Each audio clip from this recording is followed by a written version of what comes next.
Hello, everyone, and peace of Christ to all of you. Please invite your friends and don't forget to share the video as soon we download it and share it with everybody. As many people they download the videos and they share it. Today, our topic is about how to approach a Muslim, and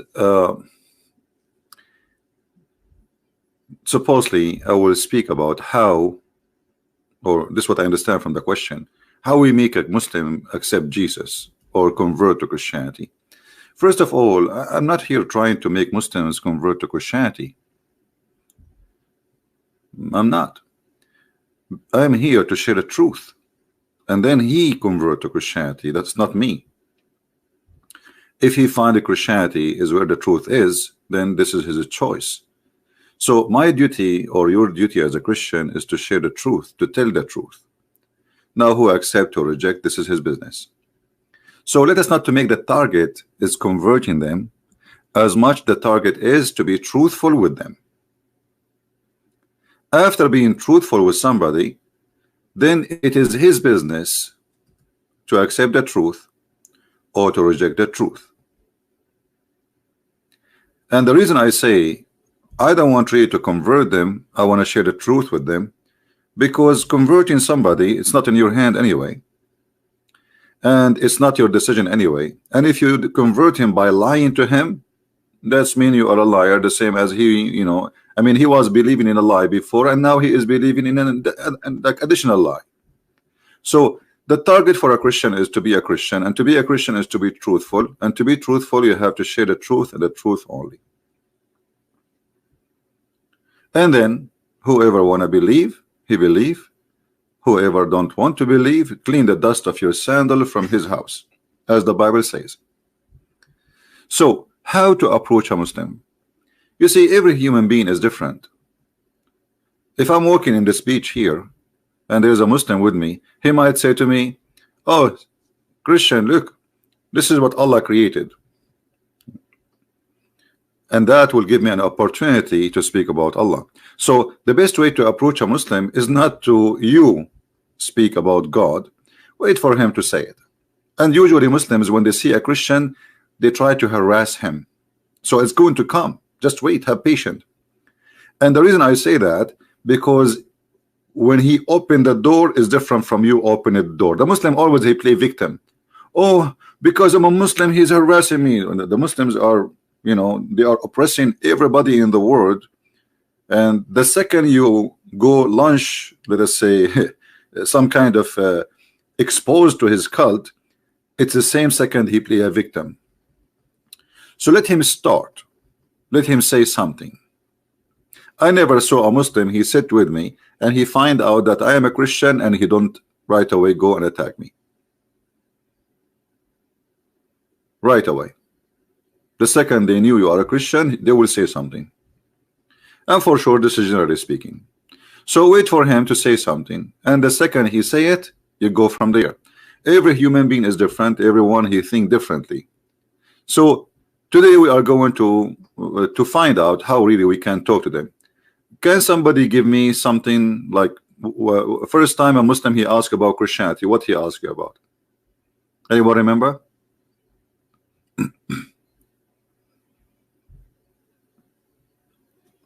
Anyone remember? Like, what is the first question a Muslim he gave you? Give me one. Just to show you like how you can take the question and make it used for your benefit. It's Trinity. You see, when a Muslim he says to you, okay, how you believe in the Trinity? The question is, how you believe in Allah? He says to you, Allah, he said. Okay, I said, my God, he said. Are you a person of double standard? My God, he said, I believe. Your God said, you believe.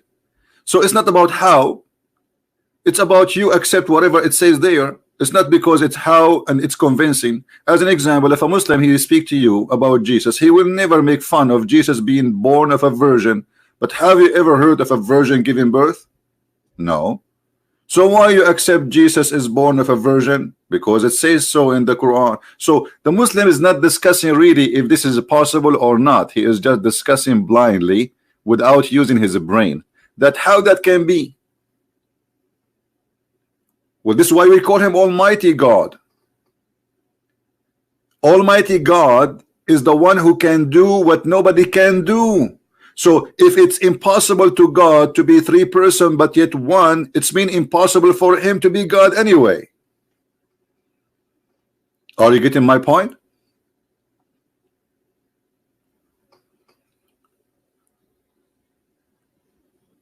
Why we call him Almighty then, if he is not Almighty?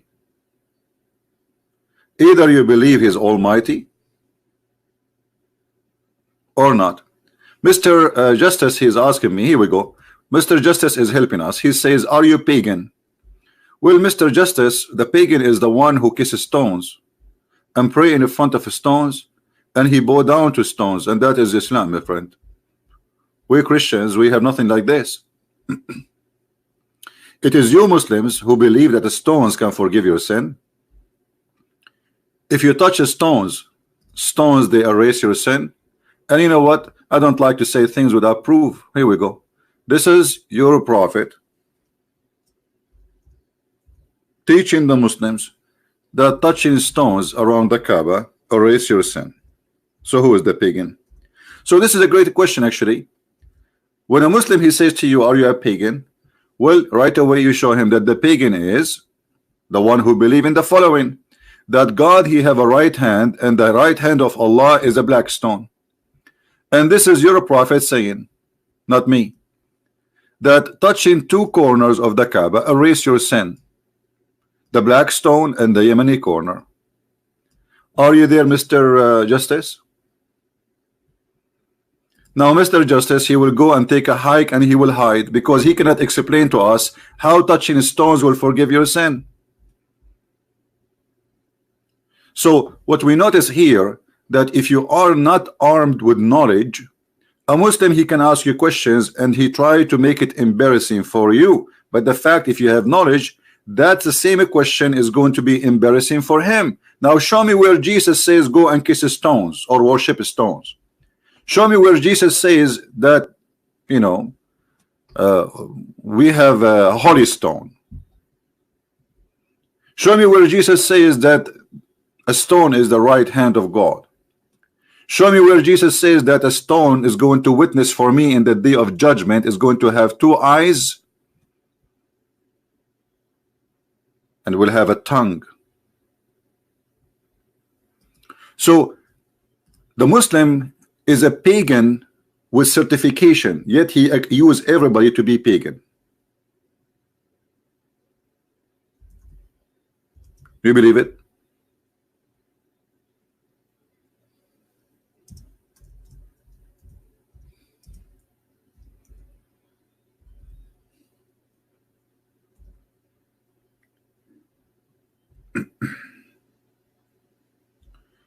Let me see where I can find the hadith about the black stone with tongues.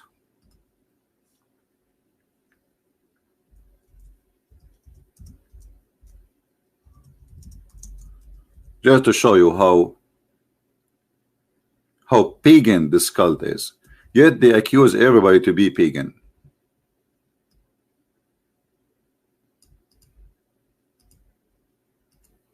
It's part of your religion and the system of your God. Stones. Here we go. The messenger of Allah said about the black stone, by Allah, Allah will raise it in the day of resurrection with two eyes, which it sees, and a tongue that it speak with, testifying to whoever touch in truth. Are you there, Mr. Justice, or you took a hike? So, Mr. Justice, he said to you, as a Muslim, he is a Muslim, and you are a Christian. Are you pagan? Now we discover that the pagans are Muslims, not us. We don't believe that the stones can erase our sin, as Muhammad said. That is paganism. Because the one who erases your sin is God. And touching stones will not make any difference unless you are a pagan person. So Muhammad is a certified pagan, and we are using his own text.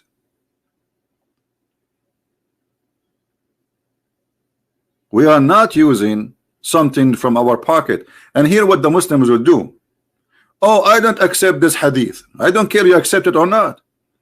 You see, when the Muslim they say I don't accept, it is a very good sign that he is now in a revolutionary mood. He don't like what his prophet said. He is disgusted. He is ashamed of him. And now we want to dump all what his prophet said. Do you understand? So when a Muslim he says this hadith is da'if, da'if, what da'if? Da'if mean weak, but even the weak hadith, by the way, is accepted. But this is the ignorant, they say that, you know, da'if, da'if. Okay, so what does that mean? It's mean Islam is a corrupt religion. Isn't it Islam based on the hadith and the Quran? So if you are saying to me that the hadith, which is Muhammad's speech, and the Quran, which is Muhammad's speech anyway, is corrupt, that's mean you have no belief. So how you will know which one is the one you trust?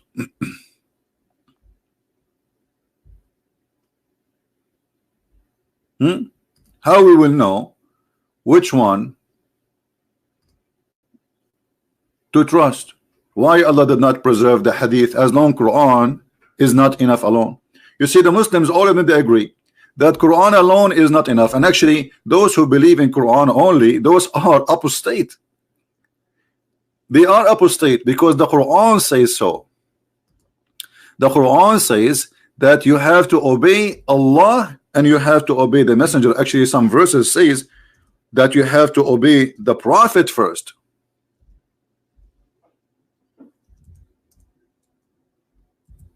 And then you obey Allah.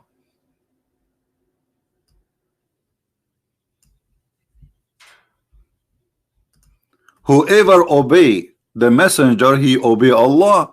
Okay, so how you obey the messenger if you don't have his words to be obeyed? Do you understand me, people? Guys, don't repeat the text. I saw you, Samson, please. You know, I'm not blind, my friend. It's okay, but we have a topic. Don't worry, don't worry. You are talking to Christian Prince. I appreciate that you are giving me a hand. You know, I mean, it's okay. I really appreciate that, but don't repeat the text. You're just spamming now. Let us, guys, take it easy. Don't worry, don't worry. We will cover it all. I mean, I spank Muhammad every day, 24 hours, 7 days a week. Do you know how many people left Islam just in the last 24 hours when I am offline? Speaking to people in Skype. You don't know. Take it easy. This cult is destroyed already. And the one who destroyed is Muhammad, not me. Now look at this. He who obeyed the messenger. If you say to me that the hadith is not trustworthy, how we can obey the messenger? Correct, guys? If you are saying to me that the hadith is full of garbage, okay, I want to now obey the Quran. Allah ordering me to obey Muhammad, and obviously obey Muhammad is mean obey the words of Muhammad, the orders of Muhammad. Okay, where we can find the authentic orders of Muhammad? To make it simple, what is authentic is not authentic anymore, because depend in the mood of the Muslim. If the hadith is embarrassing, they say we don't accept it. I will give you a very easy example.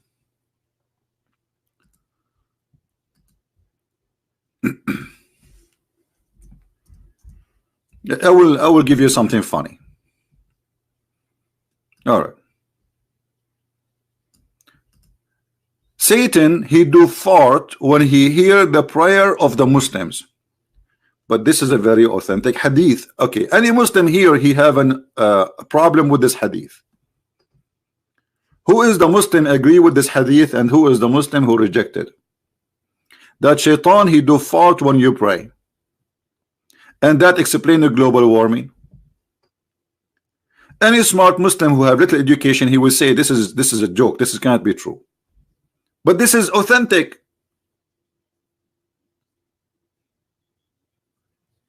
This is authentic. So because it's embarrassing, they say we don't accept it. And this is a very good sign. That's mean the Muslim now he start thinking. He start what? Thinking, which is unusual. It hurt. See, if you did not move your hand for long and you try to move it, it hurt. Because you did not use it for a while. So when the Muslim he see those things which is proving Muhammad to be a false man, he get hurt. And because he got hurt, he scream, he says things he should not say, or he reject to save himself from the stupidity which we see in front of us. When Muhammad he said, aren't you afraid? Can you stream about the Reformation? What Reformation? What Reformation? Islam Reformation? There is no such a thing. It's a big fat lie.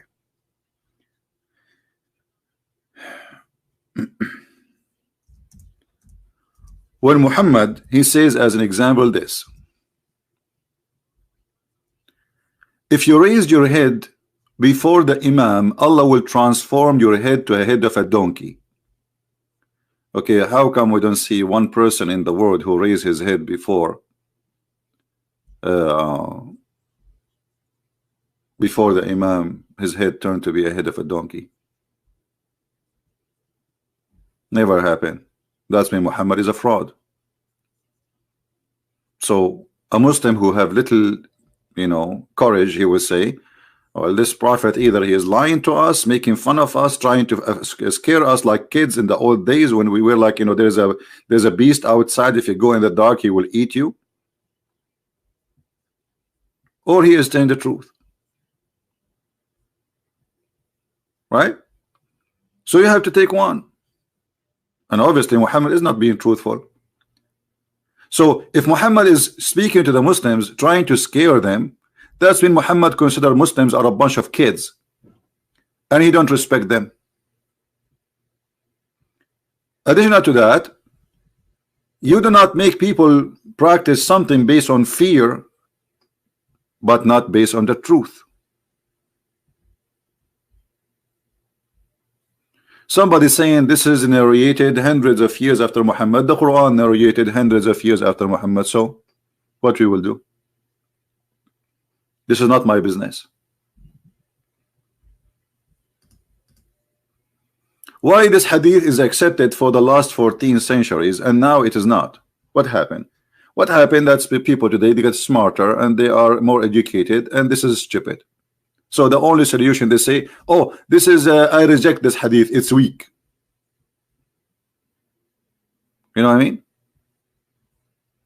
But the fact this was not rejected. This is why it's called Sahih. The name of the book Sahih, do you know what Sahih mean? Sahih mean accurate, authentic. So this is a book called Sahih. Imagine the book it's called Sahih is wrong. So the only way for them to escape the humiliation and the stupidity of the cult founder is to say, I don't accept this hadith. Secondly, the issue I raised, my friend, there's nothing is called reformation of a Christianity. There's nothing like that, my friend. From the beginning, always man is a corrupt man. Man is a corrupt. This is why man is not in heaven. So man, he do corruption, and man can use God or religion for his benefit, and this is nothing new. So the reformation you are talking about is just a political. Otherwise, Christianity does not need to be reformed, because we have the teaching of Christ. Do you understand me, my friend? So if there is a priest, he is a scumbag, we'll get rid of him. Don't go to his church. That's it. There's nothing is called reforming Christianity, because Christ, he gave us the perfect belief. We need to fix ourselves. So this is not about a sect or about, it's about everywhere there's people who take advantage. Even if it's a Catholic or Protestant or Orthodox, there is people who they are liars, thieves, like Judah. They are exist from the time of Jesus. Judah, he was one of the disciples. So always there is Judah. All right. So what you are saying have nothing to do with the Christianity, because nobody can reform the teaching of Christ, for it is perfect and amazing and beautiful. Love your enemy. Pray for those who curse you. How you can reform that? Actually, a human being cannot reach to be noble, not even in a billion years from now, to say love your enemy.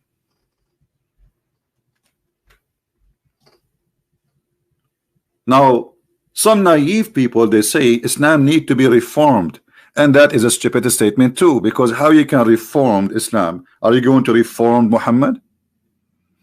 His words is here, his Quran is there, and that's it. In order to reform such a thing, you have to get a new book. Samson, I have to give you time out, and I will block you if you keep repeating the topic.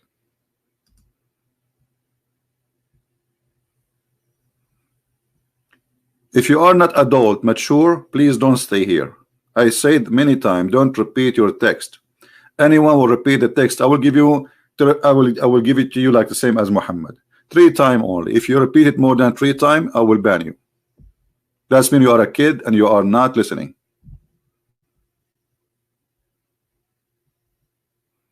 So when a Muslim come to me, he bring a topic, and that topic is going to be used against him. Give me another topic. Can somebody tell me? Why did God made us so corrupt? No, God did not make us so corrupt. God, he gave us a free will. This is why not every one of us he do what someone else does. There's some they are child molesters, there's some they are thieves, you know. So everybody have his own way of guilt, but there's guilt, there's a guilt like mountains, and there is somebody maybe he just his eye look at a woman walking in the street. There's a huge difference between what people do. Now, can you give me another topic Muslims they hit you with it? We answer you about the Trinity. The Trinity, if they say to you the Trinity, say, well, God, he says that he is a 3 in 1. So what the problem? If he cannot be 3 and 1 in the same time, that's mean he cannot be God. For he is almighty, and he can be as he wish, not as you wish. Is the Muslim who design how Allah is? No. Is the Muslim who choose how Allah is? No. So how they accept their God who have a shin, he have a hand, he have 5 fingers, he have a leg, he have 2 eyes, he have 2 right hands, yeah. Which is funny. And nobody asked him why. Nobody asked Allah why you have 2 hands in the right side of you. What's happened? Is that a birth defect? Why they don't question Allah for how he look like? Why Allah have 2 eyes anyway? If Allah is all-seeing, how you can see with 2 eyes everything?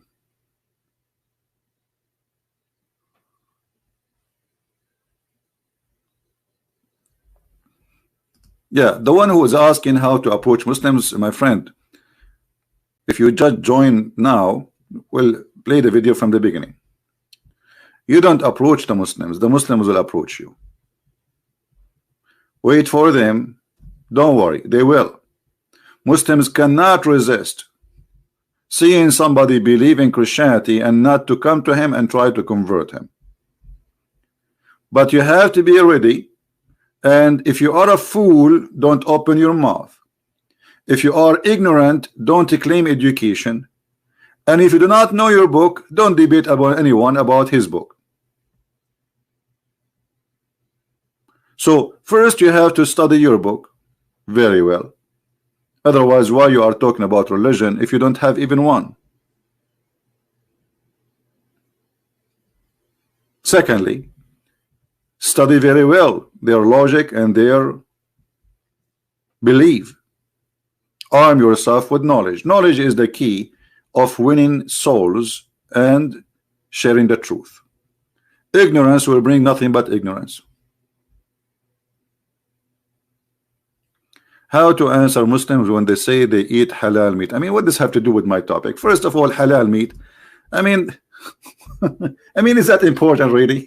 Halal meat. First, my friend, a Muslim, he can eat even a pig, because Allah, he said to them, I allow you to eat the food of the people of the book.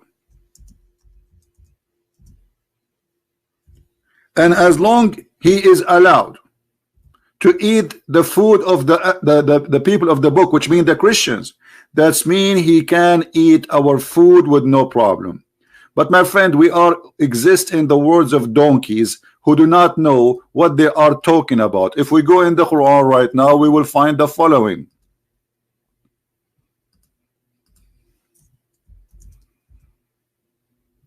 Chapter 5, verse number 5.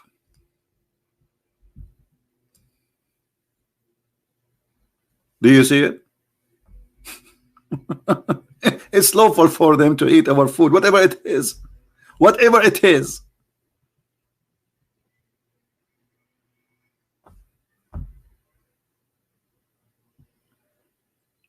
So this is what the stupid, you know, the problem is there is people, they call themselves religious, but they don't even know what is religious mean, and they do not know what is their religion is. So a Muslim, he have no excuse to eat from your food or not, because it's made lawful for him to eat all kind of food presented by a Jew or a Christian without questioning what is inside the food. You see, it doesn't say I make lawful for you some of their food. It says it make lawful for you their food, whatever they slaughter.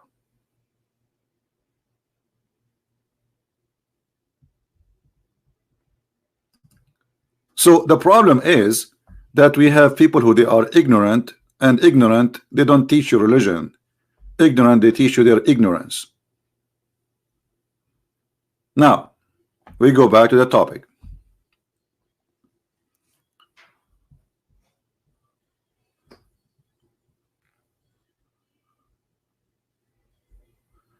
They ask how God can sleep. Okay, well, where we find that Jesus, he was sleeping? Isn't it the same time when Jesus, he was in the boat and he controlled the storm? So if a Muslim asks you how God can sleep, well, how he is asleep but he is controlling the nature around him?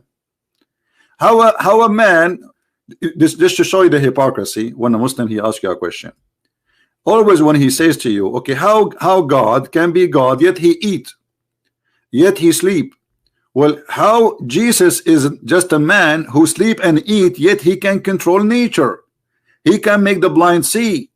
He can create from the mud the bird, living bird. He can tell you what is hiding in your house, as the Quran says.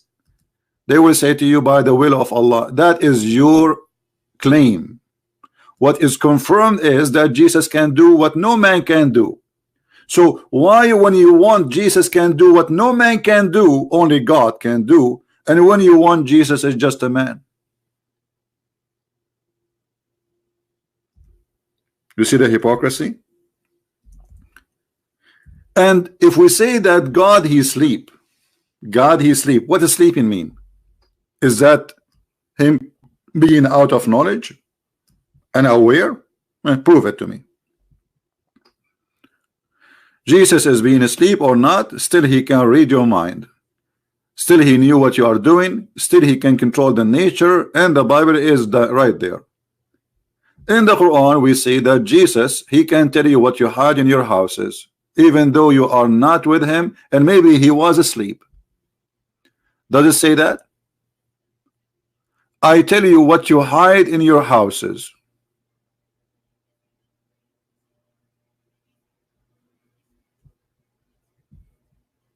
Okay, how Jesus he knew that? He was asleep at home. And I inform you of what you eat and what you store in your houses. This is Quran chapter 3 verse number 49. The Muslim, they will say to you, by the will of Allah. This is your claim, but it's confirmed that Jesus he knew what you store in your houses. Now can you prove to me that Allah he knew what we store in our houses? You cannot. Actually, I can prove the opposite, because if Allah he knew what we store in our houses, then Allah should not know, should know how the baby is created. But the Quran says that the baby is created from a sperm which became a congealed dead blood. So what kind of God he knew? Look at this God. Allah did not sleep, and Jesus doesn't sleep. But Jesus who sleep, he can inform you while he is sleeping what you have in the other room or in the other house, which is a different city. And Allah who do not sleep, he do not know how he made the baby. Are you getting my point?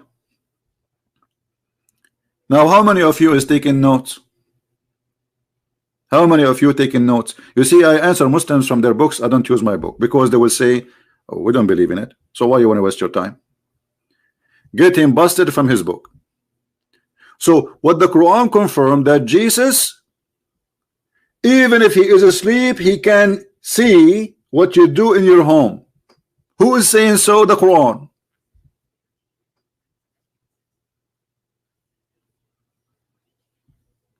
You cannot hide anything from Jesus, is what the Quran is saying. I know what you did, I know what you stored, I know what you said, I know what you have in your houses.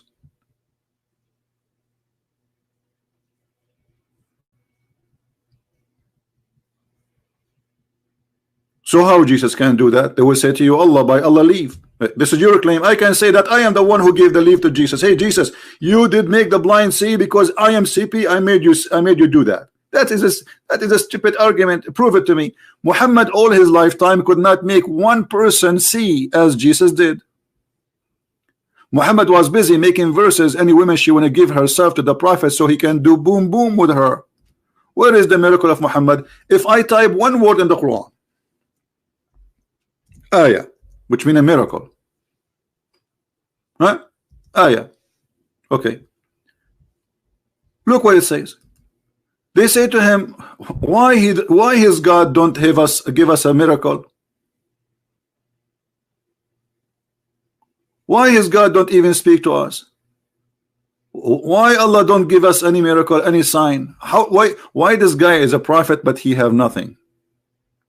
And Muhammad, he says, well, you know, if you give them a miracle or not, they will not follow you. And even if you were to bring to the people of the scriptures, the Jews and the Christians, ayat, proofs and evidence. Ayat, it's mean miracles. This guy, the translator, he's adding verses, listens, that's stupid. It's a miracles. So even if you bring them, they will not follow you. And by the way, this is a proof Muhammad to be a false prophet. Because who are those in YouTube who they are Muslims supposedly claiming that they used to be Christians and they became Muslims? Do you understand? If the Quran confirms none of the Christians and none of the Jews will convert to Islam, even if you bring them a miracle. And that to explain why Muhammad, he have none and zero. So who is this guy? You have a video of him in YouTube converted to Islam. That's me. Muhammad is a liar. This is a false prophecy. And why Muhammad don't have a sign and Jesus have all the signs?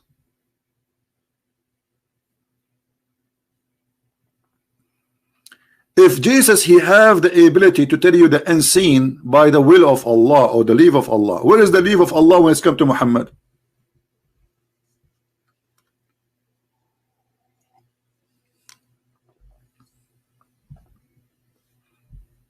Do you understand, my friend? Give me another question. We answer about Jesus, he sleep. Jesus, he sleep, he tell you what you hide in your houses. Jesus, he sleeps, still he can make you blind.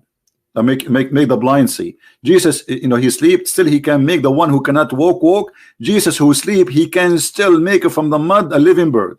And this is who? Jesus, the one who sleep.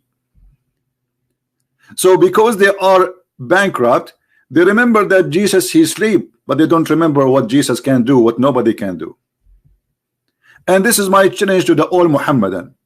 Can you name for me one person he can do what Jesus does in your religion, including Allah? Can Allah create a mosquito? If they say yes, prove it.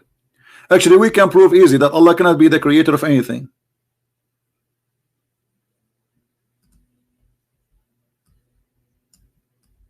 Look at this.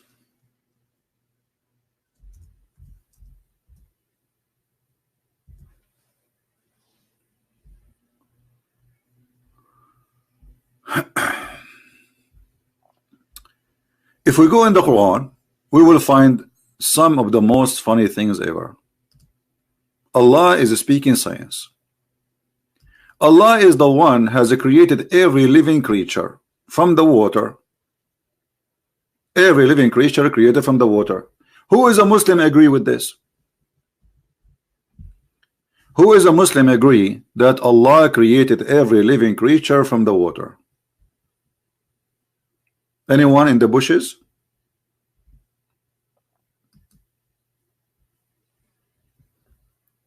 Who is a Muslim agree with this verse in the Quran?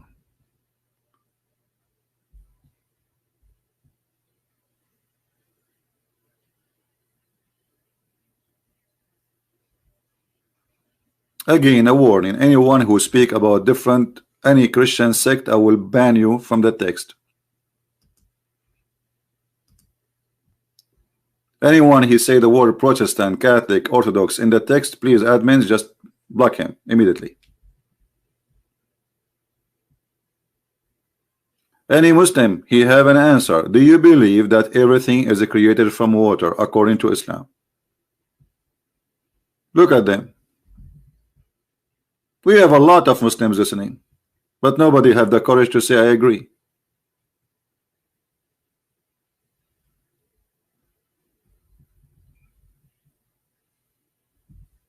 Any Muslim would like to call me and say that he agree with this, just to show you that Allah cannot be the creator, because the creator, he knew what he created. Very simple, you know. So the question is, do this creator, he knew what he created, or he is ignorant about his creation? I never heard of a creator. He is the last one to know what happened and done by his hands. Let us see.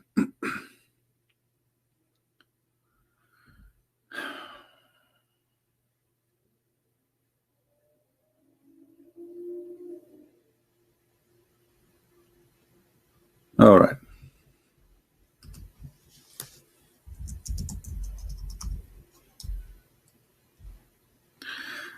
Anyone?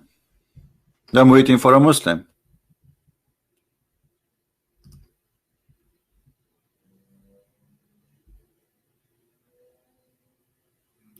No, Christianity does not have a destiny. That's false. The destiny we are talking about in Christianity, that God he choose, let us say, God he choose people. As an example, God he choose Mary. All right, but this is not a destiny, because Mary still can accept or reject to be a believer. So God he can choose me to do a mission, but yet I can be, even though I'm chosen, to reject that mission. And I will give you an example. Is it true, guys, that Jesus accepted Judah as disciple of him? He did, right? Okay, here we go. God he made a choice that this person he will be a disciple of mine. Then Judah he decide he don't want to be. He betrayed God. So this is a very false argument. It works only with naive people who have a low IQ. It doesn't work with us. We don't believe in such a thing. God he created angel, or he created Satan? He created actually angel, but then angel he decided to be Satan. So even angels in Christianity, they have a freedom of a choice, right?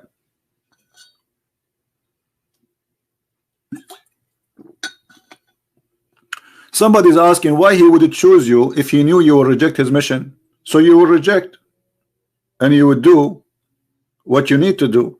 You know, why God he will punish you if you did not commit a crime? You see, people are like kids. It doesn't matter what you say. And why God he chose me if he knew I'm rejecting? Well, God he said to you, you are free, and now you are asking him why you make me free. The question is not why he chose you. He chose all of us actually to believe in him. Every single one of us, he chose us to believe in him, but we reject. So very naive and very, I mean, don't get married. The one who posed that question, I advise you, don't get married for the coming 10 years, because you are obviously not mature. right?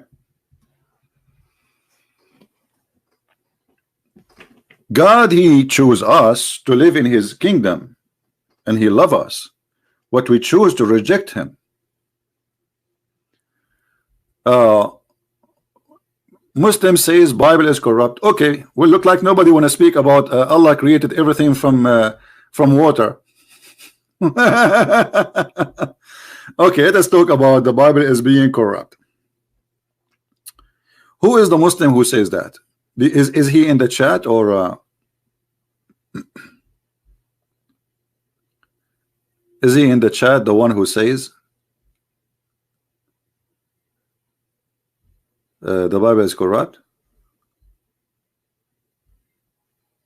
Is he here?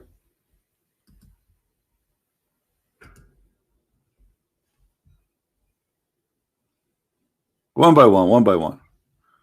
Is the one who says the Bible is corrupt, is he in the chat? Okay, this is a Muslim. His name is CP Destroyer. All of them, they destroy me. Have you ever seen a Muslim don't destroy me? Okay, let us see who destroy who. As long you say that the Bible is corrupt, thank you very much. You just proved to us Islam to be false. Because according to your cult, the one who sent the Bible is Allah. So what you are saying to me, you are not accusing me, you are accusing your God. You are saying that my God Allah is a shish kebab, anyone can spank him and he can change his book, and what he can do about it, nothing. Isn't it your God? He says he is the one who said the Injil and the Torah. Huh?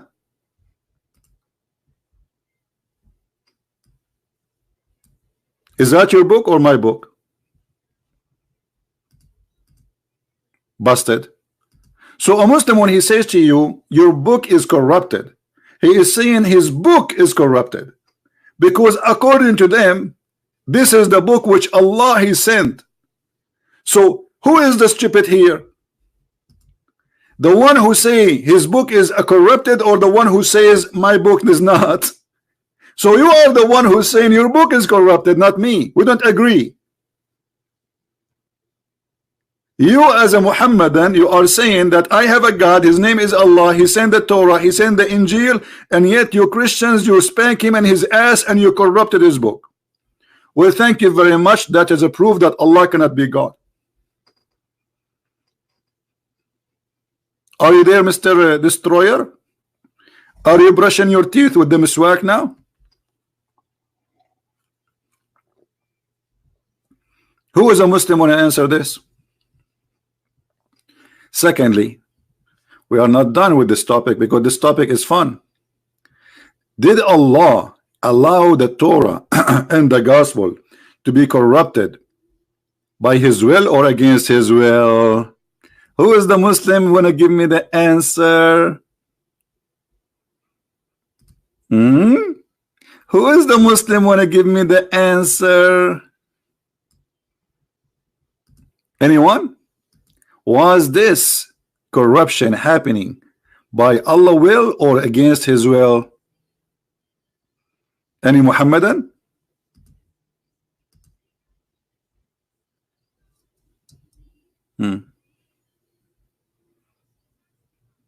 As you see, the Quran is confirming what is with us. You see here, even the Muslim translation, because they are liars, excuse my voice, is not good. It says here, نزل عليك الكتاب بالحق مصدقا لما بين يديه, approving what is between his hands, which is what? The Torah and the gospel. How Muhammad he approve it if it's corrupt? Now we are waiting for the answer. The Torah and the gospel, you Muslims, you claim it's corrupted. Was it corrupted against Allah will or by Allah will?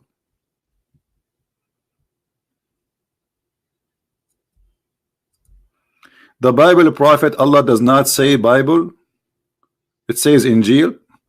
This is additional proof that Allah is a scam. Why? Because Injil is a Greek word. So if Allah and Muslims says that Jesus was sent to the Jews, why his book is in Greek? Isn't it your silly Quran says we never send a messenger unless he speak the language of his people so they might understand? So the Bible should be in Hebrew, according to the Quran only. Because you Muslims claim that the only one is a messenger for all mankind is Muhammad. Okay, so how the book, it's called Injil, which is a Greek, yet Jesus, he should be speaking only Hebrew, and his followers, they speak Hebrew. Are you there, Abdul?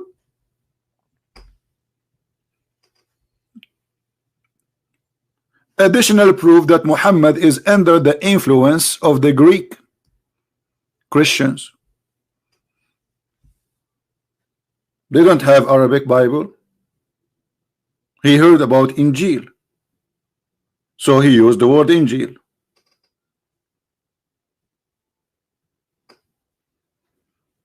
Additional proof that Muhammad is a scam. Now we go back to zero. Who is the Muslim want to tell me, is the Bible of Allah corrupted by his will or against his will?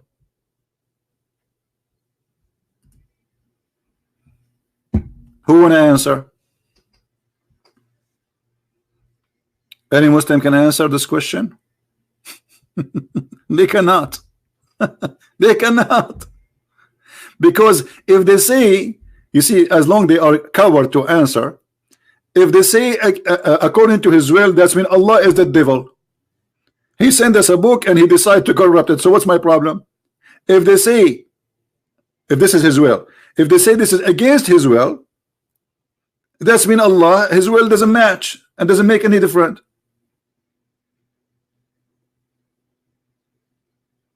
Who is the one who corrupted the book? And what is the involvement of Allah? Isn't it Allah, he says, La mubaddila li kalimatullah. Nobody can change the words of Allah.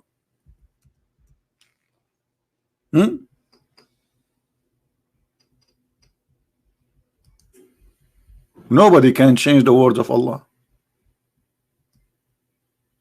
So Allah make a challenge.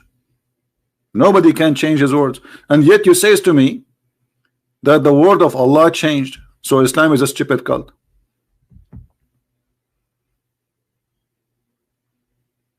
Any Muslim? And this is how easy it is to prove Islam to be stupid when they say to you the Bible is corrupt. Right? Because they are talking about their Bible, which supposedly the Bible of Allah is corrupt. So what's my business? This is accusation against his God, not against me. You see, I have books. I have many books. Now, if I write a book and somebody else corrupted my book, isn't it my responsibility, the author, to protect my book? Or the responsibility for someone who's in the street? This is my book. So if Allah is the one who sent the Injil and he is the one who sent the Torah, that means it is the responsibility of Allah, and the Quran confirms that. That nobody can change the word of Allah.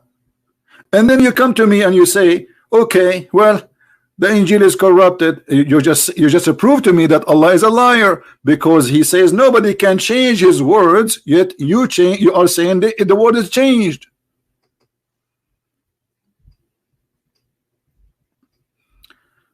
Are we taking notes, guys? Are we taking notes? The word here refers to decree, promise. Decree, promise. Aha. Okay, let me get you busted. It is not. It's about a book. Here we go. The verse before it. Now you are a certified donkey and you are earning a one-way ticket to Mecca. Do you see it says? We reveal to you the scriptures and nobody can change the words of Allah. So you are a donkey now. Actually, I take it back. You don't deserve such a title.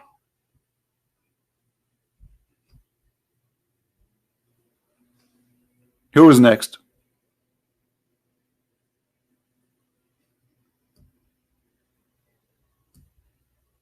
You remind me of the word donkey. Your God, he think he is the one who created the mule. Look like your God, he do not know that the mule is not created by him. It was the fruit of one night stand date. Allah created the mule. How is that?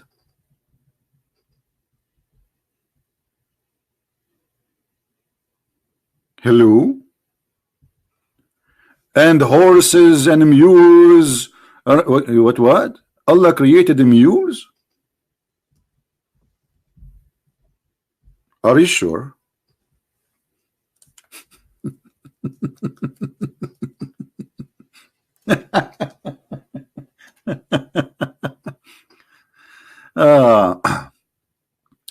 He created the mule, who is the originator. Okay, hold on. You see, if you create the originator, then you do not need to mention the mule, because you did not create the mule. You created the horses and the asses. The mule is not your creation. When you say you created the mule, it's mean you made a creature by itself from the beginning. It's called the mule. Hold on, let me show you something.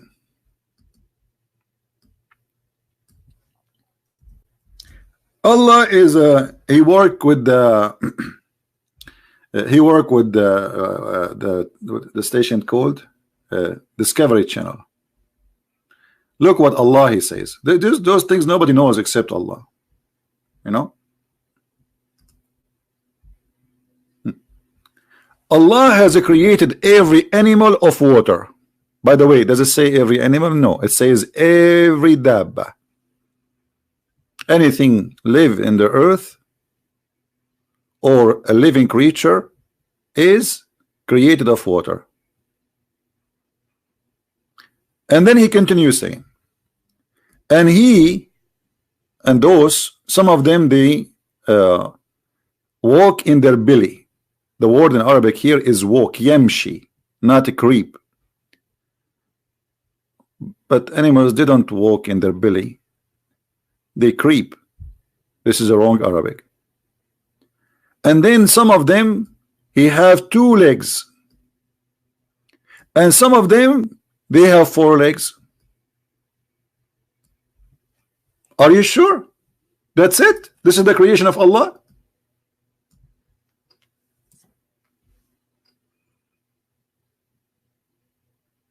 Okay, how many legs the spiders have?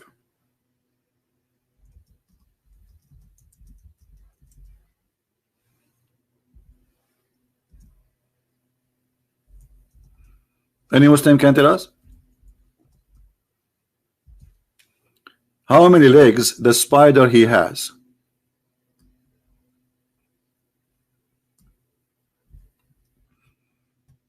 Do you see only 4? What about those who have many legs? How Allah claiming that he is the one who created every living creature in this earth from water, and either they walk in their belly, which is false, or they walk with 2 legs or 4 legs?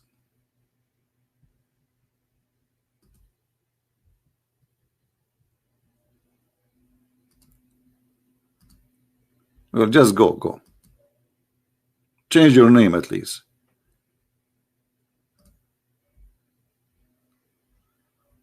Any Muslim have an answer? Did you hear about this insect? She have a date and she wanted to go and meet her boyfriend, and she was late because she have to wear 44 high heels shoes.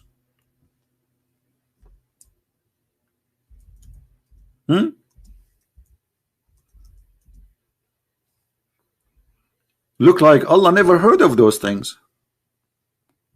He never do, as usual.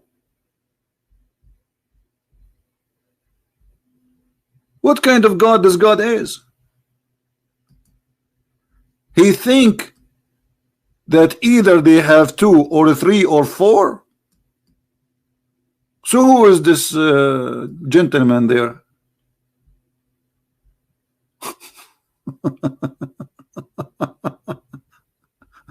Who is this? Oh boy.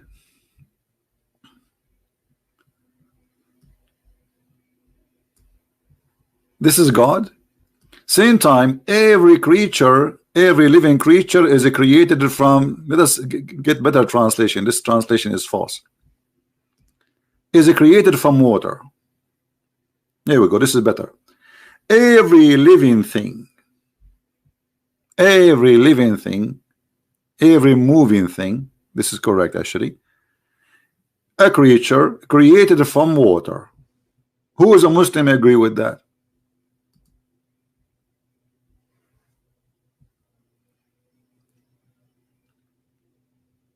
Anyone?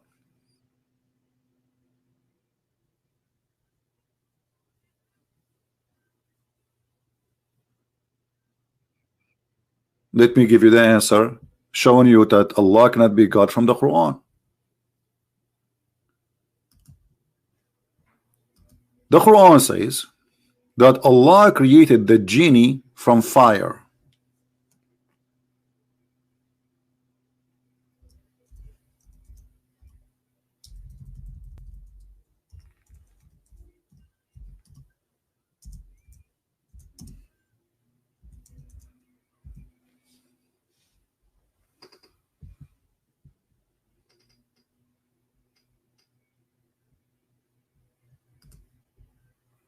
Do you see it? Where is the water? Chapter 38, verse number 76. And genie, he live in the earth, remember. And not only that, the Muslim believe that genie, he even can have sex with them. If you search right now in Google, you will find tons of articles and books written by Muslims about genies having sex with Muslim women, or Muslim man having sex with the female genie. Okay, that's okay. Just hold on. Do you see it? So the verses where it says that Allah created every living thing from water is wrong, because the same book confirmed that genie, and who is a living thing, is created from fire.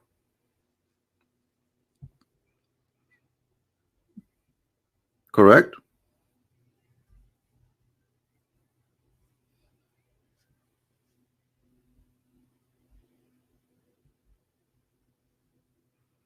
Hey, my friend, I don't read the Bible to dismiss the Quran. Here we go. The Quran is dismissing itself. I do not need to use the Bible. And the reason I don't use the Bible to dismiss the Quran, because why I want to do that? Because the Muslims will say to you, I don't accept the Bible anyway. But when you show them this from their Quran, you are not wasting your time and the story is over. Can they say, I don't accept this? They cannot. All right? Do you understand me? So when you speak to a Muslim, if you want to destroy Islam, avoid speaking about the Bible unless it is necessarily, because at the end of the day, this guy, he don't believe in your book. So what? Why you? What? I mean, it's like it's somehow not smart. Get him busted first using his own book, and then he cannot say, I don't agree with this book. Do you understand me? And then after he is accepting the reality that the Quran is a book of contradiction and stupidity, then you can give him the jewels you have, which is the Bible.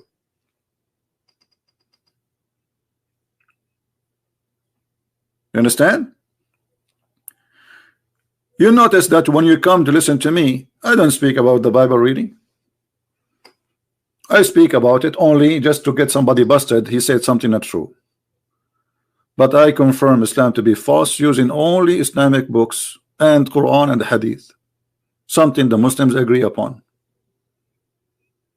Now, how Allah says He created every living thing from water, then the shaitan, who is a genie, created from fire. Obviously, Muhammad, he forgot what he said. Muslim and the proud is saying Islam is the truth, you cannot debate about Christianity. Okay, well, my friend, what about you give me a call right now? Why you don't give me a call? And why you want to debate only about Christianity? You know what, I will give you a golden opportunity.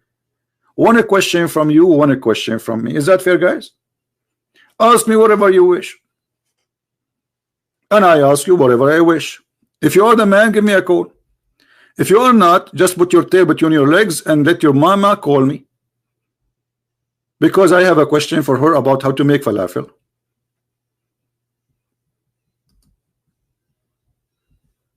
Are you the man? Are you the man if you challenge? Everybody saw your text that I cannot defend the Christianity. By the way, I don't defend Christianity. Why I want to defend Christianity? Christianity stand by itself is strong. Now bring me your best. One question from you, one question from me. But now what you will do, you will take a nap and you will say I'm busy. I'm washing dishes from my wife. Which one of them? The first or the second or the third or the fourth?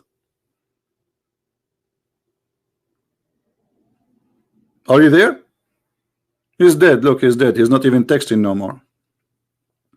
And the reason he posted this text, he thought I will not read it.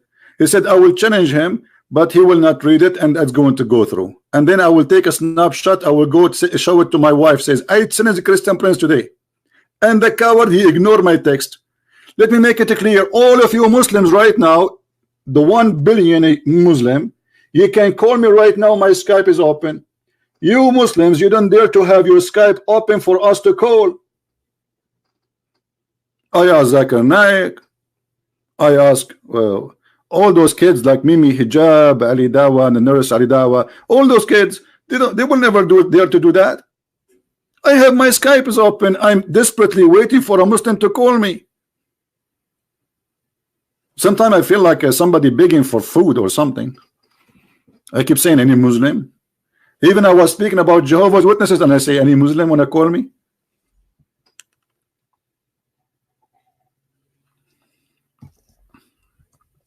Any Abdul? Somebody says Nadir Ahmed. Nadir. This guy is a kid. Anyway, he can call me. Let him call me. Just to show you how stupid they are, those kids. If somebody says to you, I blocked him.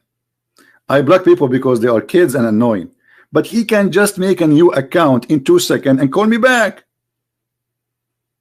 Can't he? You are desperate for attention? Ah, okay. Is that why I pray in the top of the car like a goat? In the corner in New York? Is that why I pray in the middle of the square where people they are playing music? Who is the one seeking attention? It's you Muslims.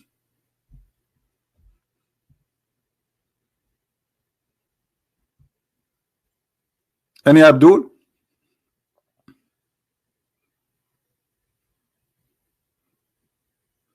I remember when I was a kid, there's a kid in my age, you know, in the school. So sometimes he come to my house, I go to his house. And then in the winter, like now, his father, when he want to pray, he opened all the windows. He left all, you know, we have like it's like a wood blind, you know, they come on the top of the window. So he left them up. He opened the windows, and then he start praying. So everybody in the neighbors will see him praying. It's cold. It's freezing. I said to him, why your dad do that? It's cold. He said he do that only when he pray. And then his dad, he sit in the couch, and he have little rocks in the front of him. He hold one and he start hitting his head with the rock. I said, what's wrong with your dad? Why you are doing that? He says, because people will think he is praying when he go outside. It will leave a mark in his forehead. What? This is the truth. The mark of the devil.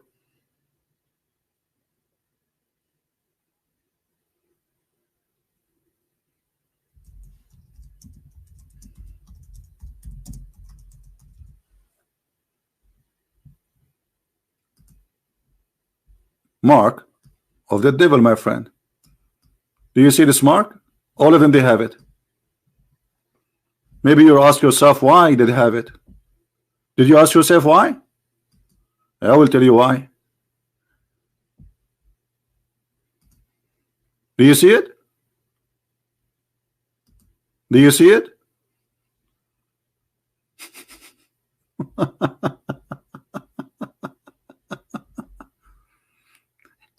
The religion of hypocrisy.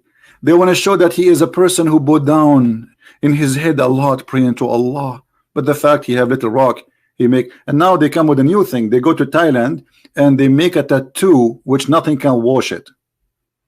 and doesn't appear like a very light tattoo.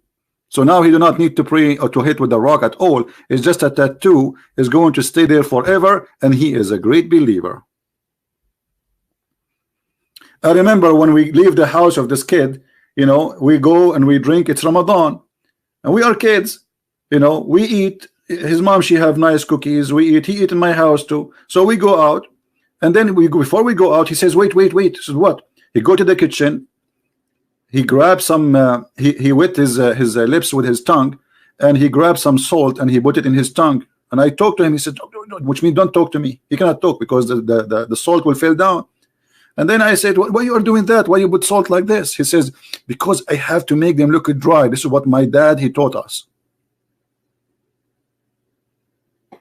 So they eat, they dance, they drink in their houses in Ramadan, but when they go out, they put salt in their lips to make them dry. This is a religion of hypocrisy. But in the street, everybody is fasting. Alhamdulillah, I'm fasting, brother. Alhamdulillah.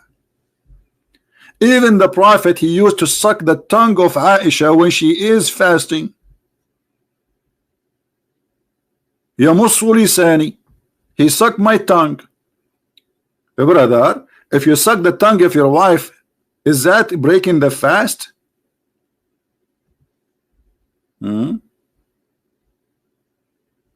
Many people fast saying fake it. Okay, some fake it. Okay.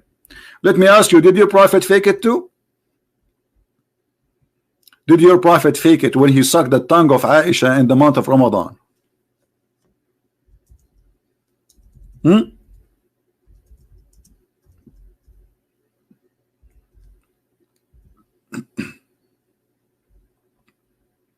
Huh?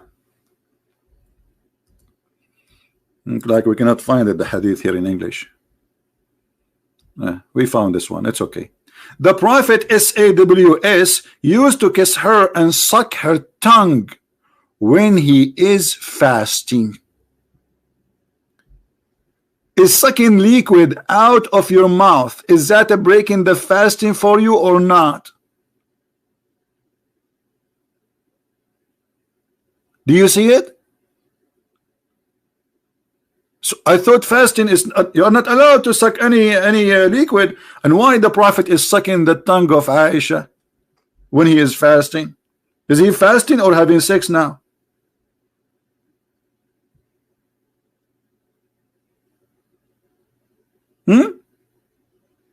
And by the way, why this is even in the news? I mean, what kind of a woman she go in the street and she say, imagine I am married and my wife she go on live and say CP was sucking my tongue. Like what? A woman she say that she must be really a very bad woman. A decent woman, she will not tell what happened in the bedroom. Actually, Muhammad he said that a decent woman, she will not tell what happened inside the bedroom to others.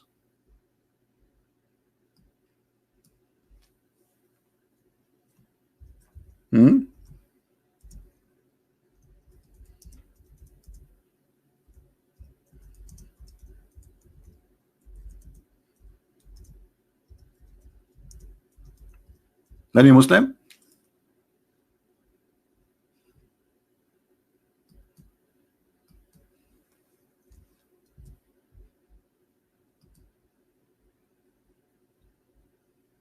Any Abdul?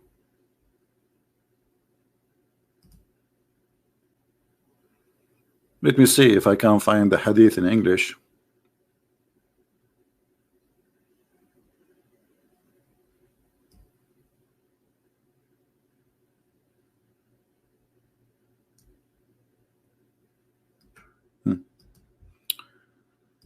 Let's see this one. Here we go. Isn't it your Prophet he forbid man and women to tell what happened in their bed? And he says that the one who do that, he will be punished by Allah. And then his wife, she is staying everything he do to her, including intercourse.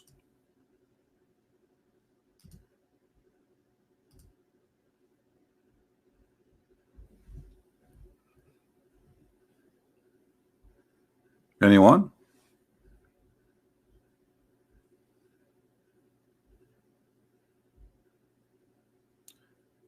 I want to make your what? A ringtone? Make it ringtone, make it whatever you want. It's okay.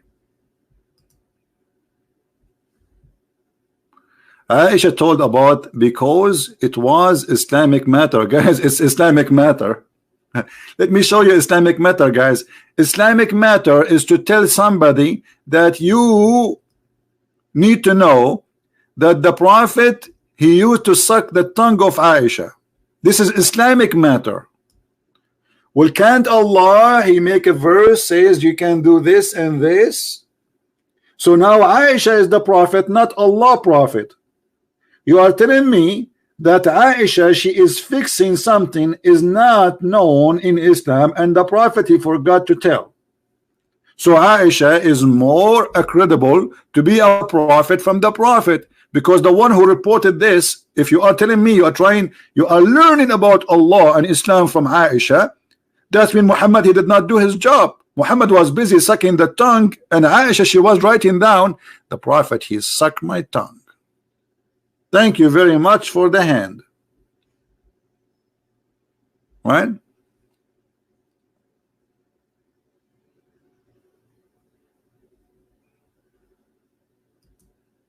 What constitution? Muhammad, he killed people of Medina, he killed the people of Yathrib, they took their money, he killed the Jews. What constitution? Islam never have a constitution. Islam is a religion of today is yes, tomorrow is no. Since when we have, even the Quran says, look at this, just to show you the joker Muhammad.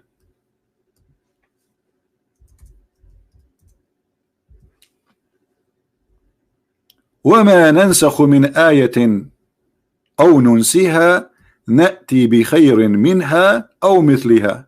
Okay, what is that? Whatever verse we abrogate or cause to be forgotten, we bring better or similar. Like what? What is the constitution? So how you can have a constitution? Because tomorrow Allah will cause you to forget it, and Allah will bring something better or similar. Hold on, if it is going to be similar, why you are making us forget the previous one? Anyone knows what is behind this? Let me show you.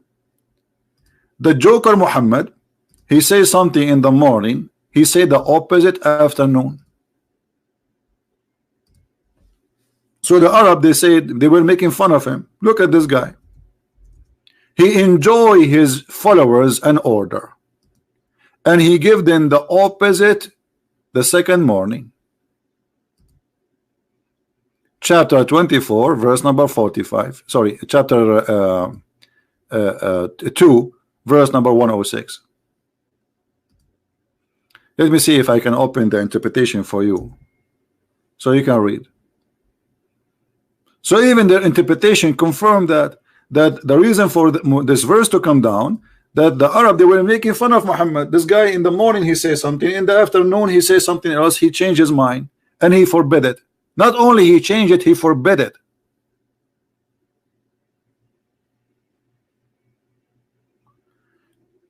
Kamala want to call me? He can call me, no problem. If he's a Muslim, he can call me. Only Muslim, please, can call me. No problem.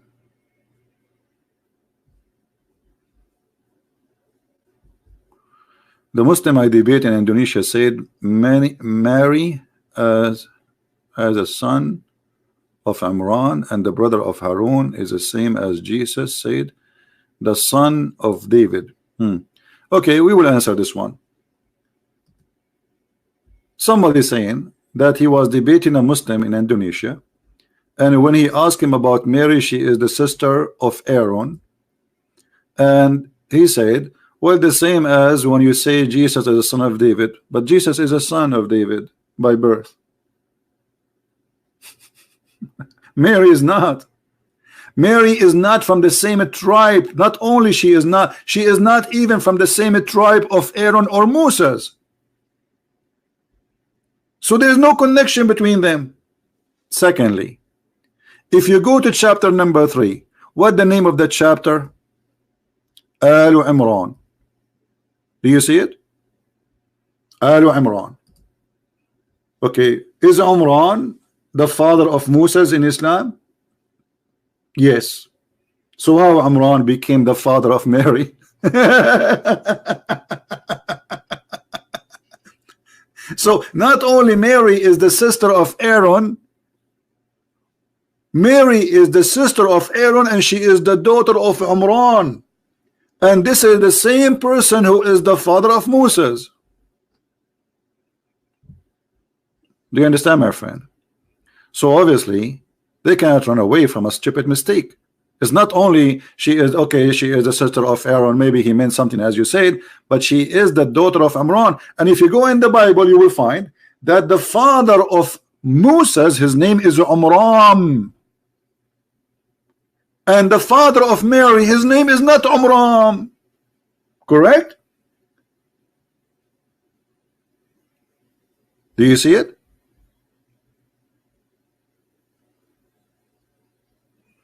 Yeah, but you see, this is the way to say this person is the son of the desert, no problem. But you see your Quran saying that Umran is the father of Mary. Yes or no?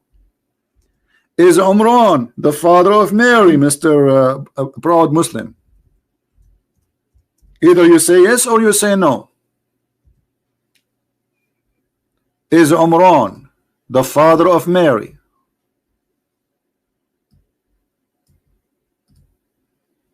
The answer yes. Okay. Here we go. We just proved that Muhammad is a fake prophet. Umran is the father of Mary in the Quran, and he is the father of Mary, of Moses, and he is the father of Aaron. And Muhammad, he claimed that Jesus and Moses and Aaron and Maryam, they are from one family, which is stupid. They are not. Chapter 3, verse number 35. When, remember the wife of Imran, she said, "Oh my Lord, have vowed to you the child that in my womb." Who is the wife of who? Imran. Who is Imran? The father of Moses. And who is this woman is talking? This is the mother of Mary.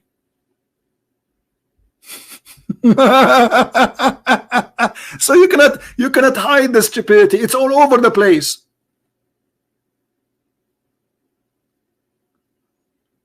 Muhammad, like a person who is doing his poo-poo and he have a diarrhea and he have a very powerful fan behind him, and the diarrhea is all over the place. What mean two different Imran? First of all, Imran is the wrong name of the father of Mary. Why the Christians and the Jews, they will be even this name will change it? Show me one reference in the word saying that Mary, she have a father, his name is Imran. Who is Imran? Secondly, is it the verse saying, the Quran saying that those are the three from the family of Imran? This is why the verse called the family of Imran. But Moses is not. Moses and Mary, they are not from the same family.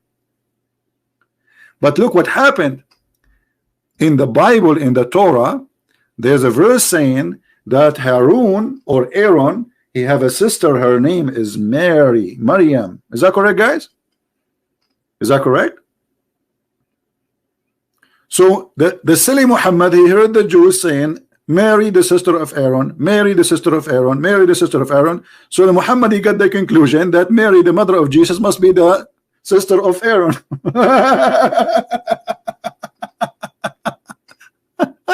Unbelievable. And when a Jewish guy, he came to Aisha and he said to her, but there's a mistake. Mary, she did not even live in the same time of Aaron. There is a couple of hundreds of years between them. Aisha, she said to the Ka'b al-Ahbar, the guy who said that to her, she said to her, you lied, and the prophet, he told the truth. She did not say you got wrong understanding.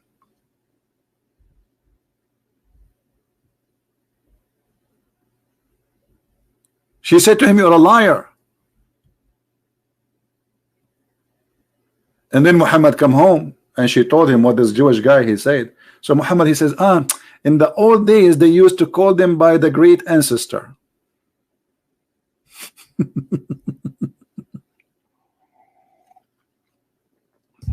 Now, how you can explain that Mary, her father is Amran? Anyone can explain to us how this happened? How such a mistake happened? How Amran, the same father of Moses and Aaron, became the father of Mary in the Quran?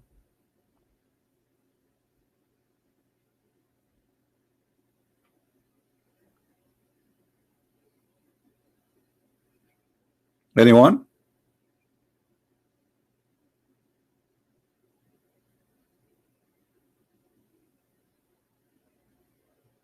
No, there is explanation. Muhammad is a thief. Whatever the Jews he says, he take from them everything. You see, Muhammad, and they start accusing him that you are copying from the Christians and the Jews. There's a verse in the Quran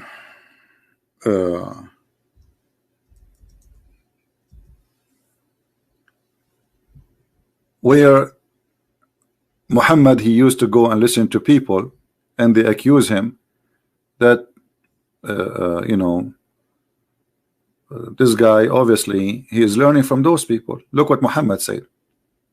And indeed we know that the polytheist, this is between two brackets, this is not really exist in the Quran, say it is only a human being who teach him. So the Arab, they knew he is learning from people. The tongue, and Allah now is answering, the tongue of the man they refer to is a foreign, while this, the Quran, is a clear Arabic tongue. So what they are talking about, there was two slaves, and they are Assyrian, or let us say Aramaic. They are coming from Iraq, and Muhammad, he sat with them and he learned from them. And they notice how much he sit and they speak about religion, and Muhammad, he listen.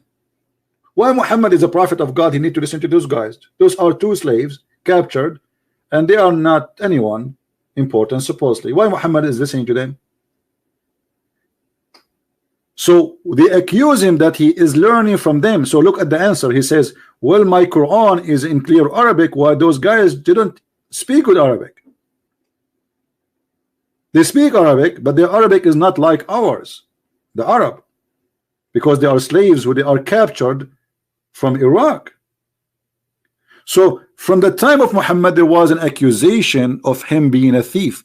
And in different places we find that Muhammad, he tried always to do things different from the Jews, because everybody is laughing at him. He copied the Jews.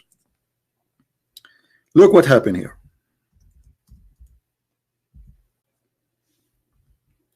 Muhammad was attending a funeral. The messenger of Allah, SAWSFFMOO shortwave, used to stand for a funeral, entered the crops where was placed. Okay, a learned Jew. Do you see it says a learned Jew?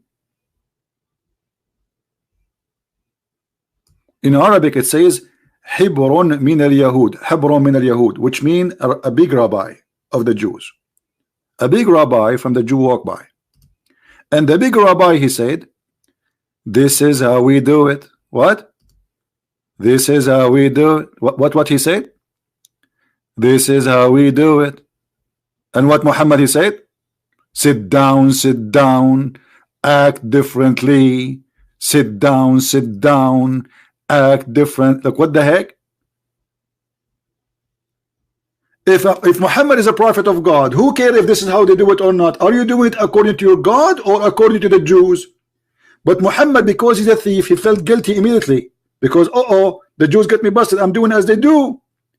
So immediately in the same second he said, sit down, act differently. And the Muslims behind him, sit down, act differently. And the guy next to the guy, he said to the other guy, sit down, because they have to spread the news. Sit down, act differently.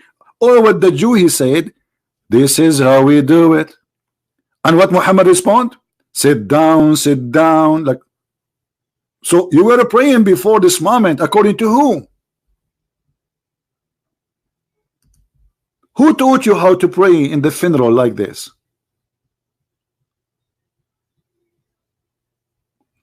This hadith was labeled as what? As what? As what? And no, here we go. Here we go. This hadith, brother, is labeled as it is Hassan. If you do not know what Hassan mean, go sit down and act differently. It is Hassan. And this is your fabrication grade, because this is Sunan Abi Dawood, which is one of the Sahih books. The books of Sahih are 6, and Abi Dawood is one of them.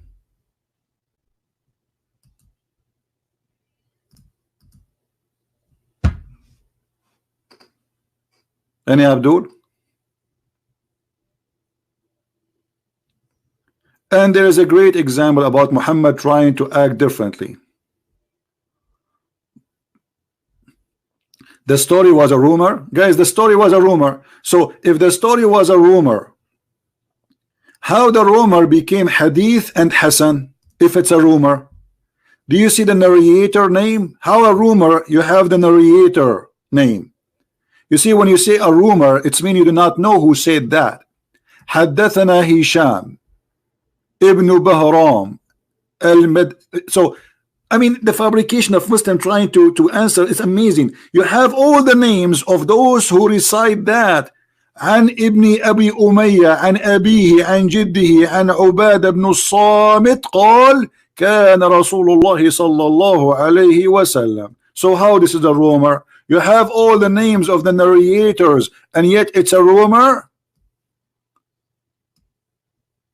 Rumor is something we do not know who said that. This is why it's called rumor. But if we know the names of all those who said and mentioned, that cannot be. What is the chain of narration? Here we go. You see, guys, the stupidity. What is the chain of narration? This is the chain of the narration in front of you. And it says, according to your scholars, not me, Hassan. So if it is a rumor, how it became with the grade of Hassan?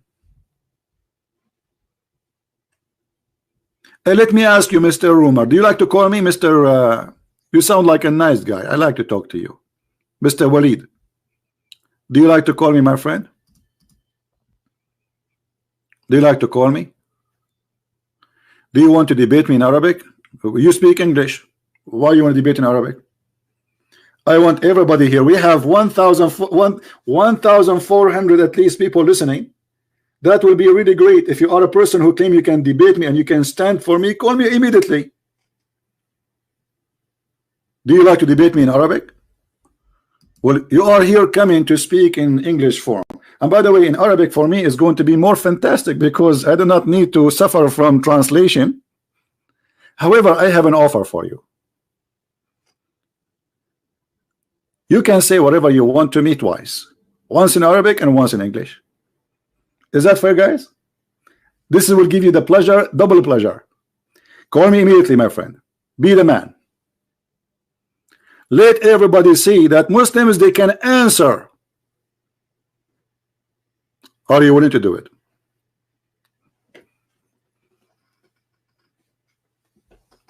Are you willing to do it? You said you want to speak in Arabic. I said no problem. All what you need to do, give me the answer twice. One in Arabic, one in English, no problem. And let everybody laugh. What your Skype ID? I only debate in classical Arabic, just let you know. My friend, here we have English people, so people, you see, you speak English very well, and I can tell your English is very fine, correct, guys? So what this is excuses about? Give me your ID, I will find you. Give me your Skype ID, I will find you.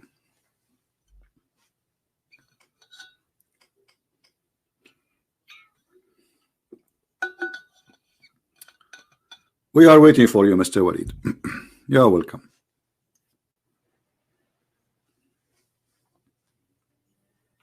Invite your friends. We have Sheikh Walid, look like he's a sheikh, because those who says they debate in Arabic, usually they are Muslim sheikh.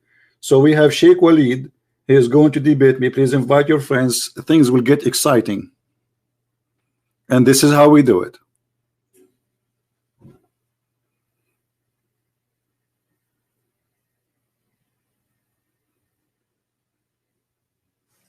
All right, let us see if Walid he sent anything. No, nothing yet.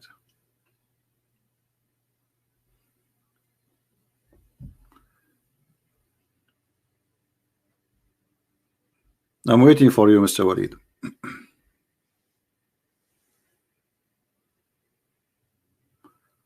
No, if you think Mr. Walid is afraid to call me, you are mistaken. He will call me and he is the man. You will see. No, he will not run away. I don't think so.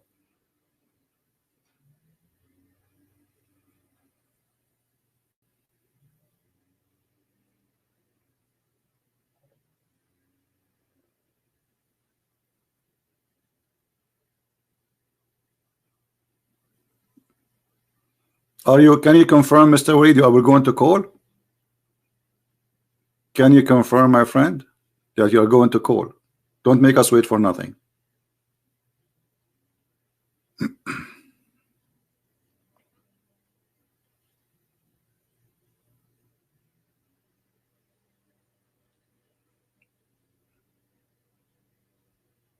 Hello?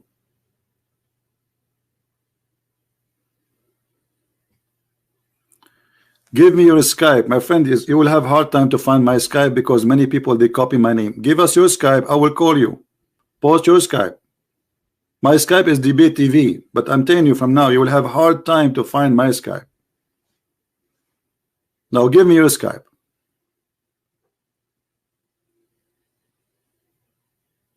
Post your ID and I will call you.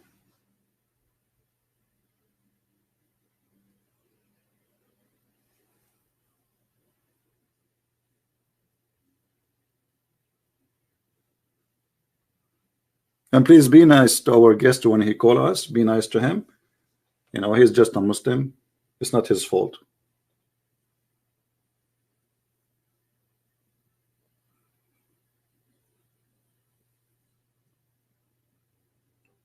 He is downloading the app. Okay, well, until he download the app, let us continue. All right. Some Muslim channel claiming the man in the speaker corner is you. Well, my friend, I don't live in England to go to speaker corner, and I don't do that. Anyway, they claim it's me. It's me. So, is he good looking? I hope so. If he's good looking, it's me. If he's not, it's not me. Because for once in my lifetime, I want to look good. I think this is not even fair, but what I can do. So I don't know. It's up to you.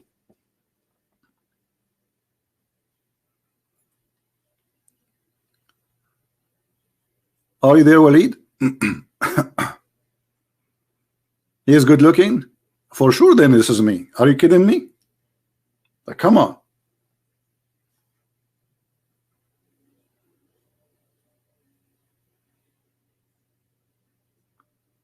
What happened? Walid, why you are taking you so long to post your ID, my friend? It take you 2 seconds. Post your ID for me, and I will give you a call. And I'm glad that you are a sheikh who debate Christians. That's exciting.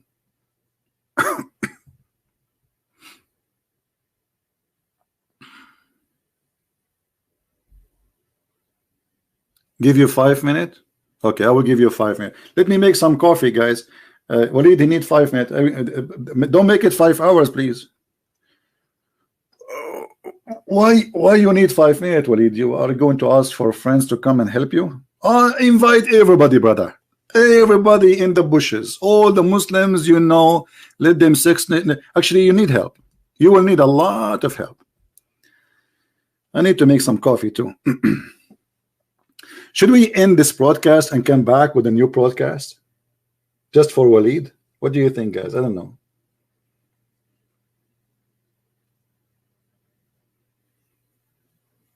Ta-da-da.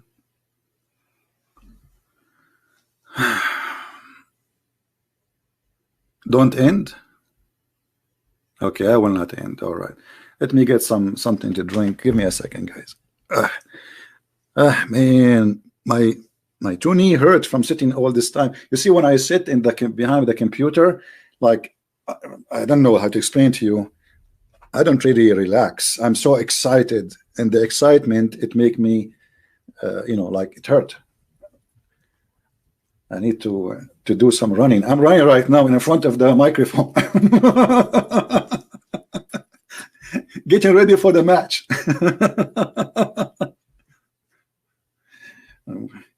Guys, oh, I broke my toes. I will use it as an excuse not to debate Mr. Walid. Oh, I broke my ankle. I cannot debate you now. In the Middle East, they say that somebody, he's a camel, and supposedly he have an excuse he cannot walk because he have a pimple in his lip. And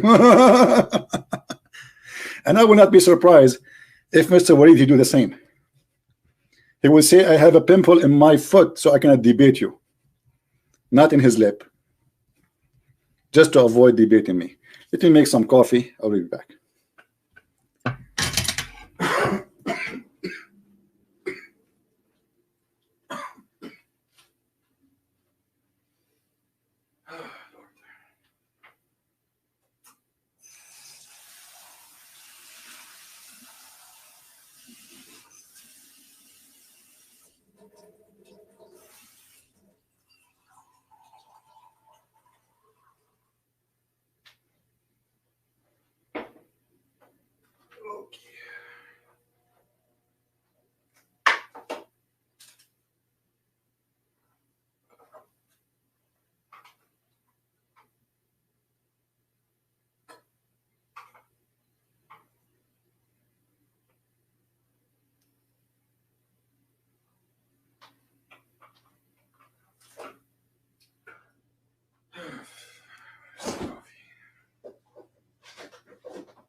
Where's the coffee?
All right.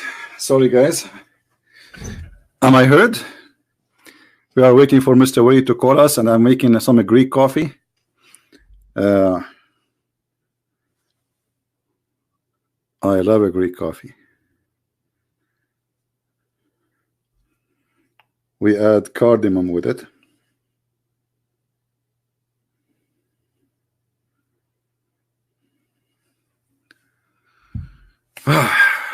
That will taste so good. No, I have a lot of cardamom with it. And actually, I make a very good coffee. Oh, boy.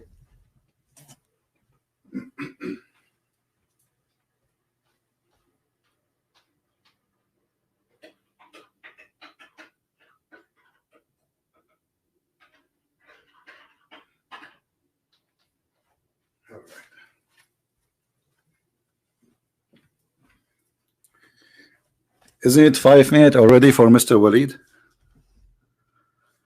Isn't it already 5 minutes?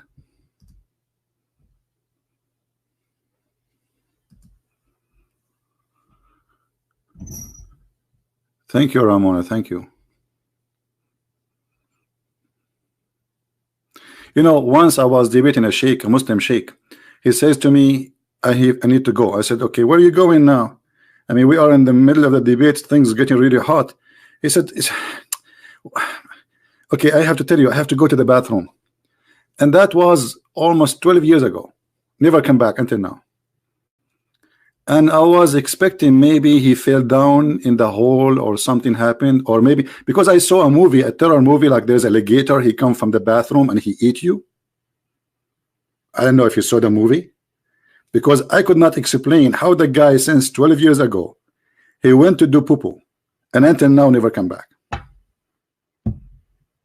He just 2 minutes, like how fast? Let me check the coffee.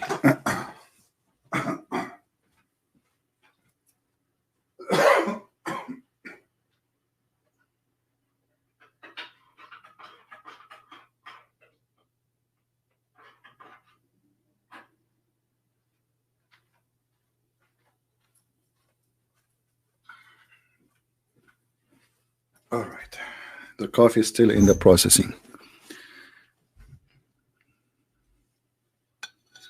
Are you there, Mr. Walid?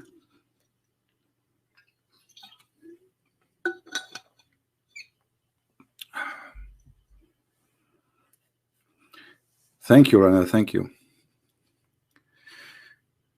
Guys, we are always victorious, not because of a Christian prince.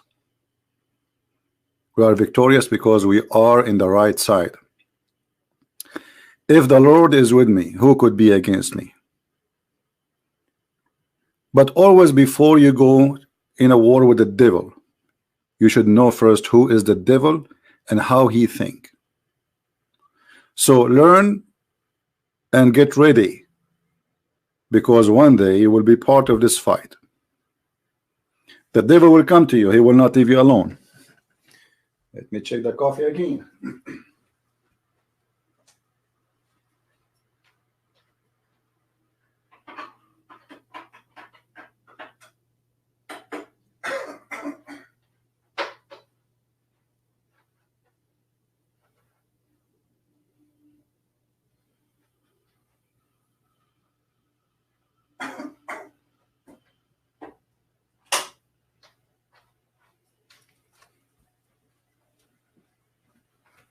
Oh, boy. The smell of the coffee is beautiful. Thank you, God, for the gift. Yeah, you know, I feel sorry for the Muslims. They think they have something to stand on, but the second they start speaking to someone who knows very well, they will find that what they are standing on is the sand.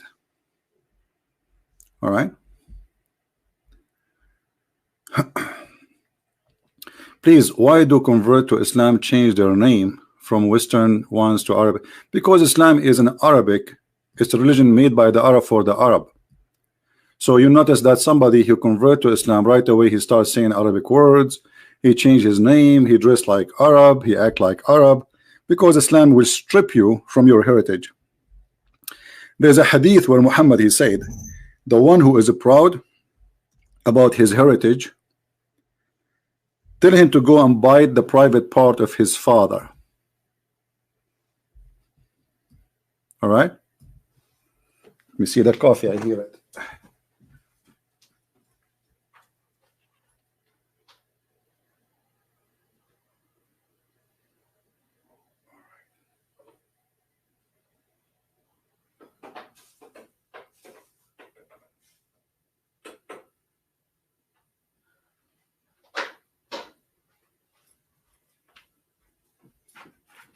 Perfect. I turn off the stove so the coffee will will boil slowly.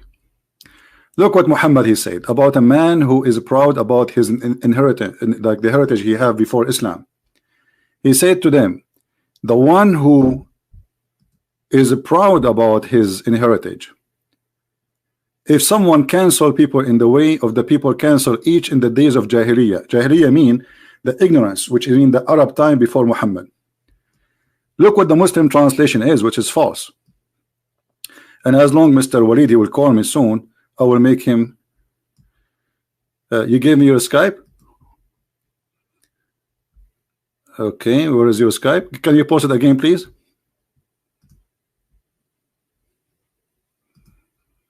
Mr. Walid, can you post it again?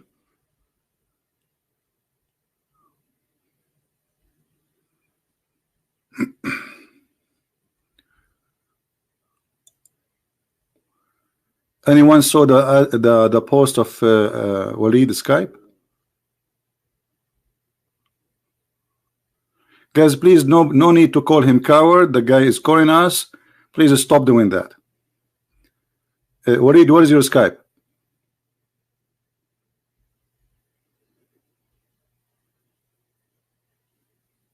I don't see it.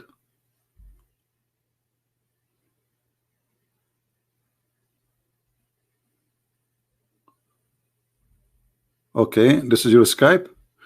Well, I hope I will find this name, because Skype ID is not a name. It should be like there's numbers, letters. Anyway, let us see if we can find you, my friend. All right, I found you. All right, give me a second. I'll get my coffee and I will call you.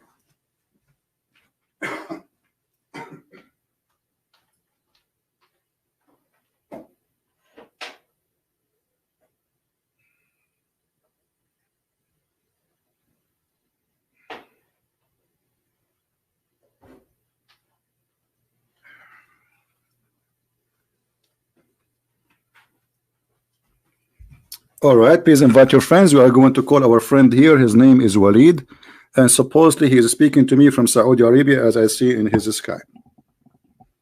That's fantastic.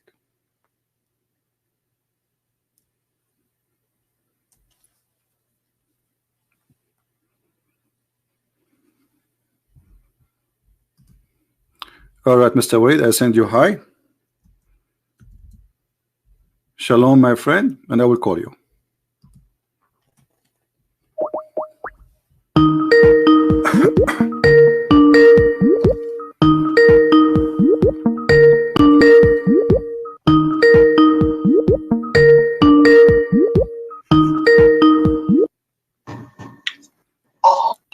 Assalamualaikum. Walaikum assalam.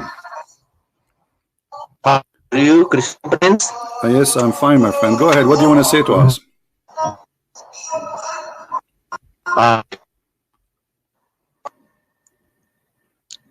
Christian Prince. Yes, I hear you. Go ahead. You are live on air. Go ahead.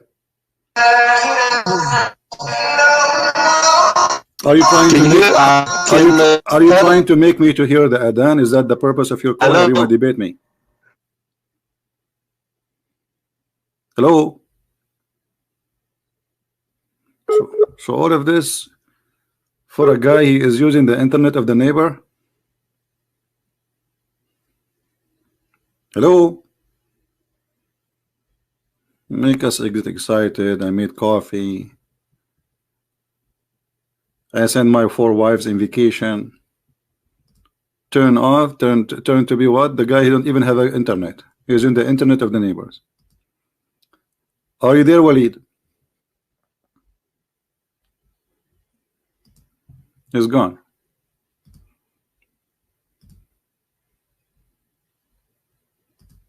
Okay, I will hang up. Call him again.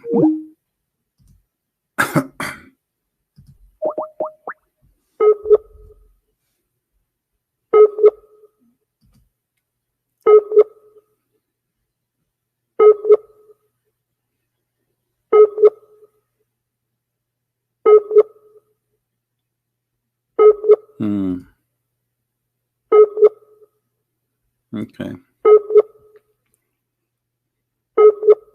Too bad. Well, we will give him a chance. Maybe he can fix it. Maybe he can find a better neighbor internet. No.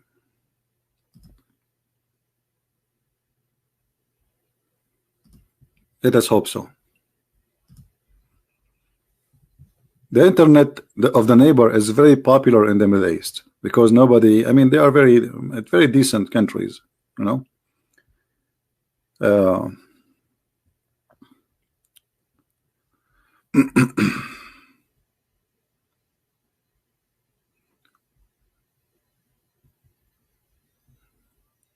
No, he's not a GG. No. Please translate all your books to Arabic so that we could gift to Arab friends. That would be funny, by the way, to translate my books into Arabic. I prefer to make them in Arabic because translating to Arabic is not really a solution. Writing the book in Arabic is way easier. You see, if I'm writing a book in Arabic, it's going to take me not even 10% of the time it takes me to write a book in English, because English is not my first language. The text I'm reading is not in English, so I have to translate my words and the words which is in the books, and that will take a lot of time, grammar, mistakes, etc. So, Mr. Walid, are you there?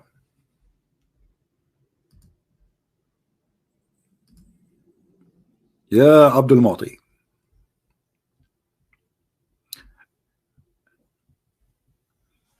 Let us call him again.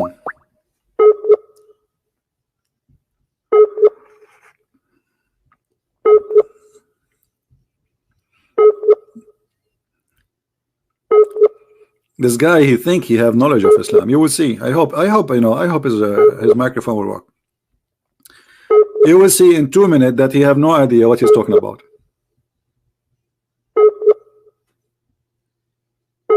Yeah, look like he have a very bad internet. What we can do? We wait for him to call back.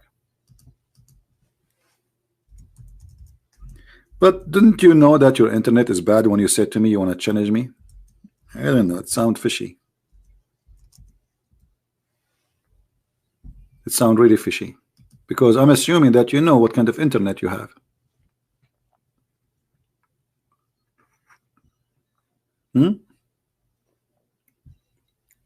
Yeah, you have a da'if internet. Da'if.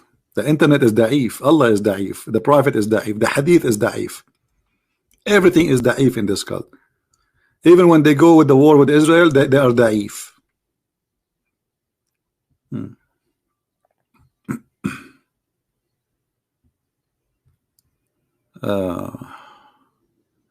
Nader Ahmed, he tried to debate me. Okay, if you have Nader Ahmed, let him call me now.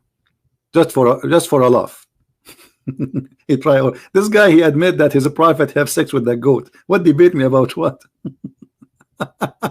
This guy's a kid. He's a stupid. He's a madman. That's why I don't like to talk to people who they have stupidity. Otherwise, he don't even know how to say his prophet name correctly. Like, when you don't bring me somebody is qualified to defend Islam. You Muslims, you are very funny. This guy don't even have high school. Not only in Islam, and even in a normal high school. So from all the Muslims who have beard and blah blah blah, you get me just a kid who agreed that his prophet have. He said, so what's wrong is the prophet have? Isn't it better if the prophet have sex from somebody saying smash the head of the baby?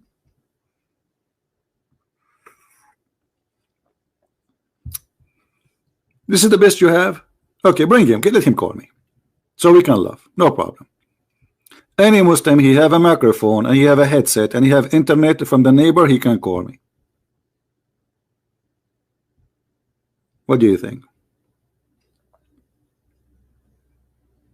And nobody can track me. Don't worry about my IP address. This is not my IP address is not my IP address. I'm using the net of the neighbor.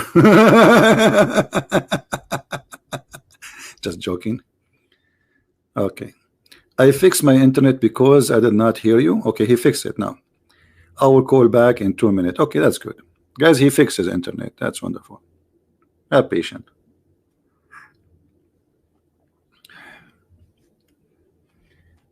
We have the army doing training in our town here. A lot of airplanes coming down, going up, going on. Make me feel excited. Anyone but was in the army before?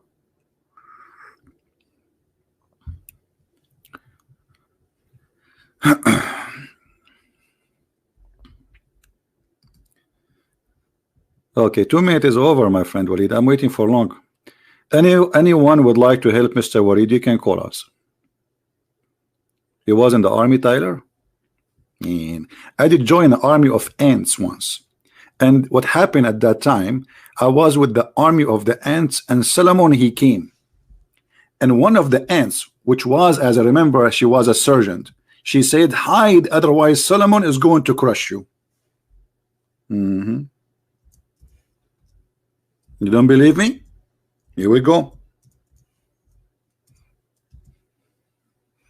And the value of the ants, by the way, is you can find it in Google Map.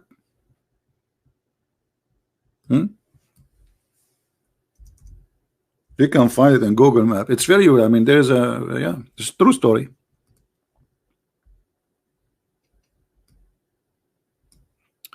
Till I was there at that moment. You see, I enter history by mistake. Till when they came to the valley of the ants, one of the ants said, "Oh ants." I like it when ants speak. So look, they say, "Oh ants." They don't say ants. "Oh ants." You know, do you know the song? It says, "Oh mommy, mommy blue." Okay. "Oh ants, enter your dwelling last. Suleiman or Solomon and his host will crush you." That's amazing. That's so good. But as I know, ants don't talk, my friend. How she said? What do you mean she said? And Suleiman, he was amused with her speech, which means he heard the speech. But ants are deaf. Truth hurt when I call me. He can call me. Any Muslim would like to call, feel free, my friend. I'm here just to talk to you, no problem. You don't need permission. As long as you are a Muslim, just call me. You do not need permission. Doesn't matter who you are. Let's call Mr. Walid again. See if it's going to work. Look like it's working.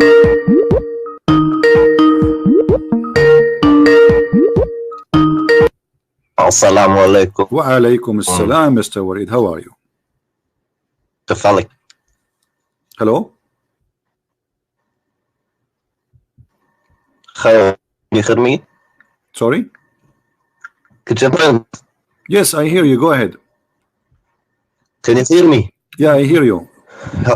I hope my internet is better. Yeah, it's better. You said that you debate people in Arabic. Is that right? Usually? Yeah, But do you speak Arabic? classical Arabic. But do you speak Arabic? Classical Arabic. You speak classical Arabic? Hello? Yeah, you speak classical Arabic? Is my friends? I hear you. So do you Are you speak? there? I am here. Do you speak a classical Arabic, my friend? Here we go. Speak classical Arabic. Okay. Look like it's not working.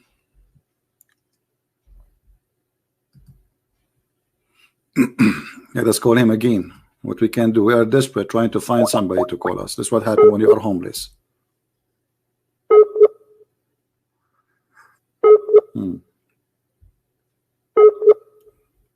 All right. Who's next? Who is a Muslim? He is willing to call us, please.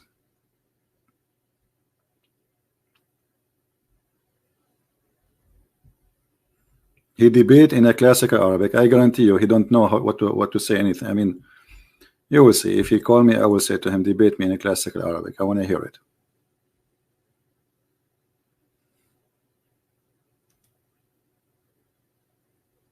Yeah. My friend, Truth Heart, he wanna call me. Let him call me. What I can do? Okay, Truth Heart, call me. Truth Heart. Go ahead. And what I can do more? You wanna call me? Call me. Are you there, Mr. Truth Heart? Let me invite you like a long invitation. Maybe you like long. Truth Heart, you are welcome to call me. Truth Heart, don't hesitate to refute me. Truth Heart, call me before the end she come to me. Truth heart, Suleiman, amused by your challenge to me. Okay, I'm waiting. I mean, what I can do more? I made just a song just for him. He enter history now. Muhammad, he will take it, he will make a Quran.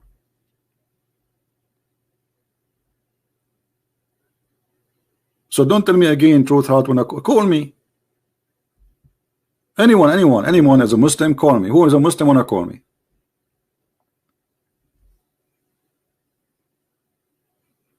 Your bad sound? What bad sound? My voice is bad? Really? Now I know. I applied to work as a singer. They said to me, no. Throat coat, horrible, many vitamin D3, 500 x-day, no caffeine. No. Yeah, I know, my friend. It's the coffee. I drank too much coffee. I'm working in a book, so you know, because I'm staying for many hours writing. Don't worry about guys. What's the problem? So if my voice is not good, you will not like it now? Are you here because of my voice or because of what I say? Yeah, I will punish you all. I will sing. All my life I wanted to be a singer. Oh, hold on. You see, I'm not lucky. I wanted to sing. Here we go. Hello? Christian Prince. Yes, Mr. Wade. Go ahead, please. Go ahead in the top. كيف حالك؟ My friend, خالتك. there is nothing in Arabic. It's called kif khalak. Khalak in Arabic means your uncle. So when you say kif khalak, you're asking me, how is your uncle? Oh boy, they lost it. Kif khalak. He's asking me kif khalak. Khalak in Arabic means how is your uncle? He's fine, by the way. Which one? There's like 40 of them.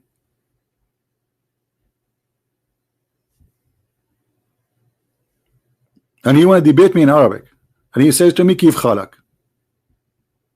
Oh boy. That reminded me of Elijah. I mean, God is with us.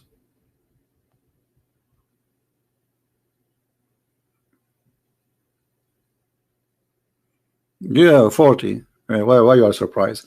My grandfather, you know, one in one, but this is a long time ago. We have one lunch. We have 96 male, 96 male, just male, over the age of 18, and they are just from one grandfather.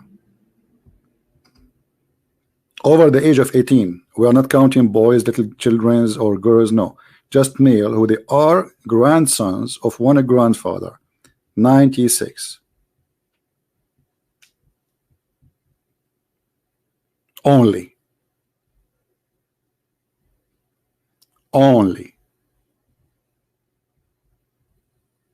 Yeah. So anyway, any Muslim wanna call us? Yeah, we can. By now they pass already. They passed the 200, I guess. But this is all the news. I mean, I was at that time. We count them.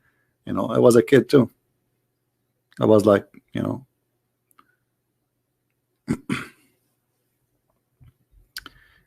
So any Muslim would like to call us?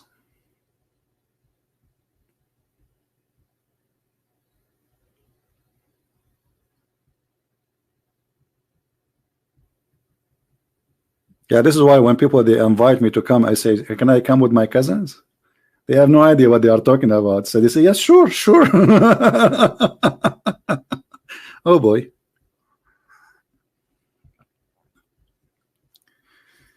All right. So where is the Muslims who want to call us? Anyway, so as long as there's no Muslims to call us, sadly, what we can do. But as you see, Islam is a very silly, stupid cult. All what you need to know is just to study it very well, and you will find that this is just nothing but a collection of fairy tale stories. How in the world anyone who believes in God want to believe in such a story?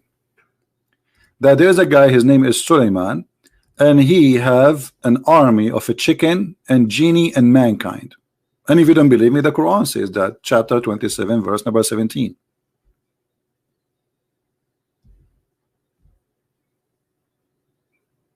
I mean, this is God speaking about his prophet Solomon.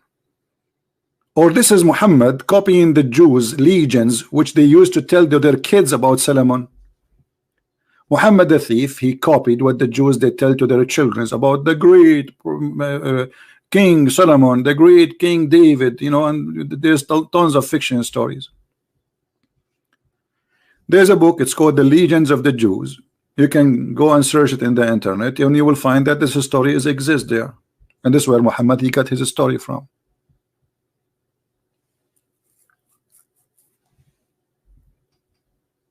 I will give you another example about Muhammad the thief.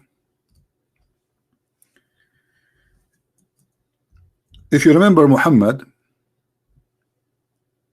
he spoke about the punishment of the grave. Look at this, Muhammad saying, and this is Sahih,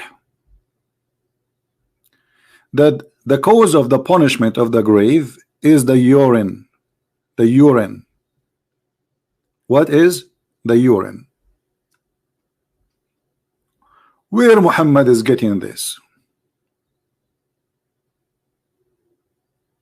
He got it from the Jews. The Jews, they are very clean people. And in order to make somebody, especially the kids, to clean themselves, not to, like when they pee, they don't, you know, the pee should not touch their skin. They say to them, you will be punished in the grave if you do that. And the guy, he said, Mom, okay, I will not do that. So Muhammad, he heard the Jews saying that.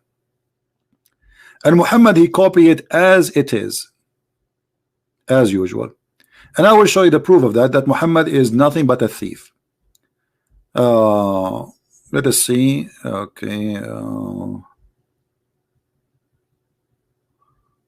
Where Aisha and the Jewish women, they fight about it. There's a hadith.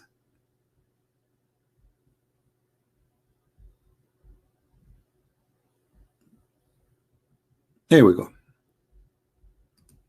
And this is a Sahih hadith too. A Jewish woman entered into me, Aisha's talking, which means to her house, and said, the torment of the grave is because of urine. Because of what? Because of urine. I said, you're lying, Aisha. She is smarter than this, so she don't believe in that. So she said, no, it's true. The Jewish woman, she said, no, it's true. We cut our skin and the clothes because of it. The messenger of Allah went out, which means from his room, and to pray, and he heard our voices become loud. So he said, what is this? What's happening? So I told him that what she had said, that's the punishment of the grave, most of it is from the urine. He said she spoke the truth. Oops. Muhammad, he took the side of the Jewish woman. She spoke the truth. And look what Aisha, she said, exposing the liar Muhammad. And she said, Aisha, after that day, he never offered any prayer, but he said, following the prayer, Rabba Jibreel wa Mikael wa Israfil, adding, saying, protect us from the punishment of the grave. Do you see it? So Muhammad never mentioned the punishment of the grave before. Never ever. Since he heard the Jew saying that to Aisha, he never offered a prayer unless he add, I seek refuge by Allah from the punishment of the grave. Muhammad Ayub Ahad, he's saying free Palestine. Okay, my friend, this guy, he hate Allah because according to the Quran, it says that Allah is the one who gave Palestine to the Jews. Let me get you busted. No, don't block him. He's a poor guy. Here we go. According to your God, Allah, he assigned the land which is called Palestine to the Jews. So are you striking against Allah or against Israel, brother?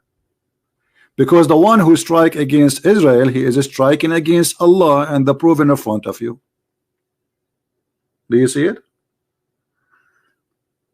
Shall I say takbir or you say takbir? Say takbir. You take a beer, I take coffee.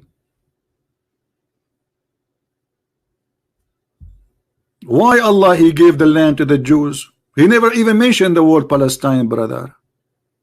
And look in the translation, they put between two brackets Palestine. Oh my people.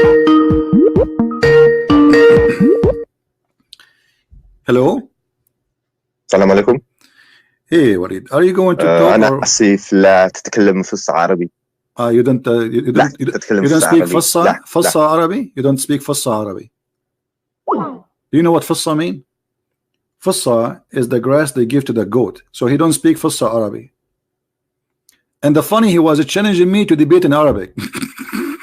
I don't speak Fassa Arabic. Oh boy. You don't speak Fassa? Do you speak حصة؟ ايش رايك تحكي انت فصة وانا احكي حصة وكل واحد يفصفص على كيفه؟ فصفص لي وانا فصفص لك. شنو هذا؟ And he speak Arabic. He want to debate me. Like when you hear this, I thought this guy is a big sheikh. He want to debate me in Arabic. He must be a big sheikh. And by the way, he have a beard in his picture. Oh boy.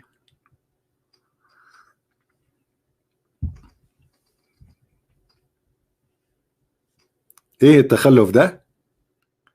انت بتشتم التخلف يلا؟ طب حوريك. لو كان ما فيش تخلف حنعمل ايه؟ حنتفرج على ايه؟ حنضحك على ايه؟ يا راجل يا راجل ارحم. Anyway, any Muslim would like to call us?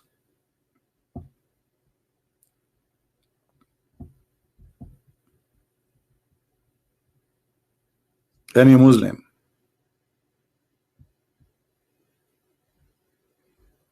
Heavy accent? Heavy accent?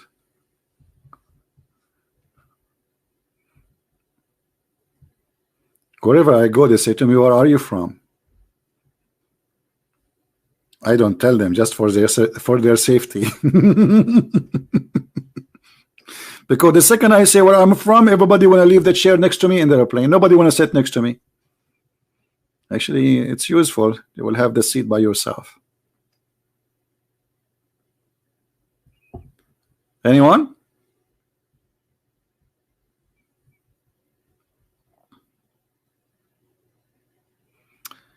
Thank you, Light. I'm just joking with you, my friend. The only teacher we have is the Messiah, our Lord, and no one else. Here we share what we learn, and all wisdom it come from his mouth. Otherwise, we have no wisdom. The man speak foolishness.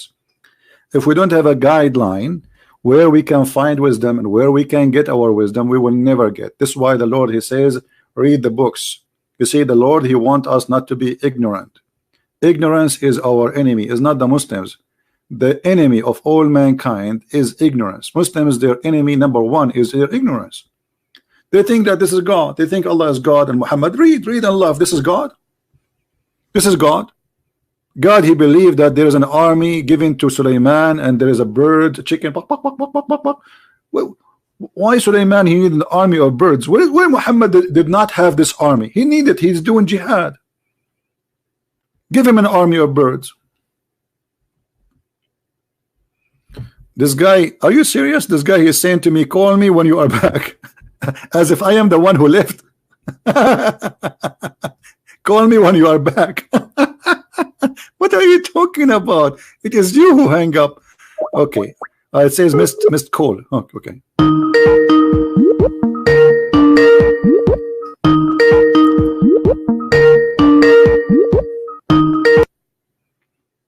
Hello? Yalla. Yes, my friend, you keep hanging up. I'm not the one who did not call you. I mean, here we go. Go ahead. What do you want to say to us? My internet was very bad. Okay, what I can do, my friend, did you say inshallah before you call me? You should say inshallah, because if you don't say inshallah, there's a prophet who want to have sex with 99 women, but he forgot to say inshallah. So Allah, he gave him a half a child. Do you know the story? Yes. Okay, why is that? Why Allah he gave him he gave him half a child? He forgot to say inshallah. Solomon. Mm-hmm. الحديث ضعيف. ضعيف. It's ضعيف, but this is a story in the Quran, my friend. لا. شوف. شو نشوف? Don't you listen? Here we go. It says in chapter 38, verse number 23, that my brother he have 99 goats. Al-Quran? Yes, in the Quran.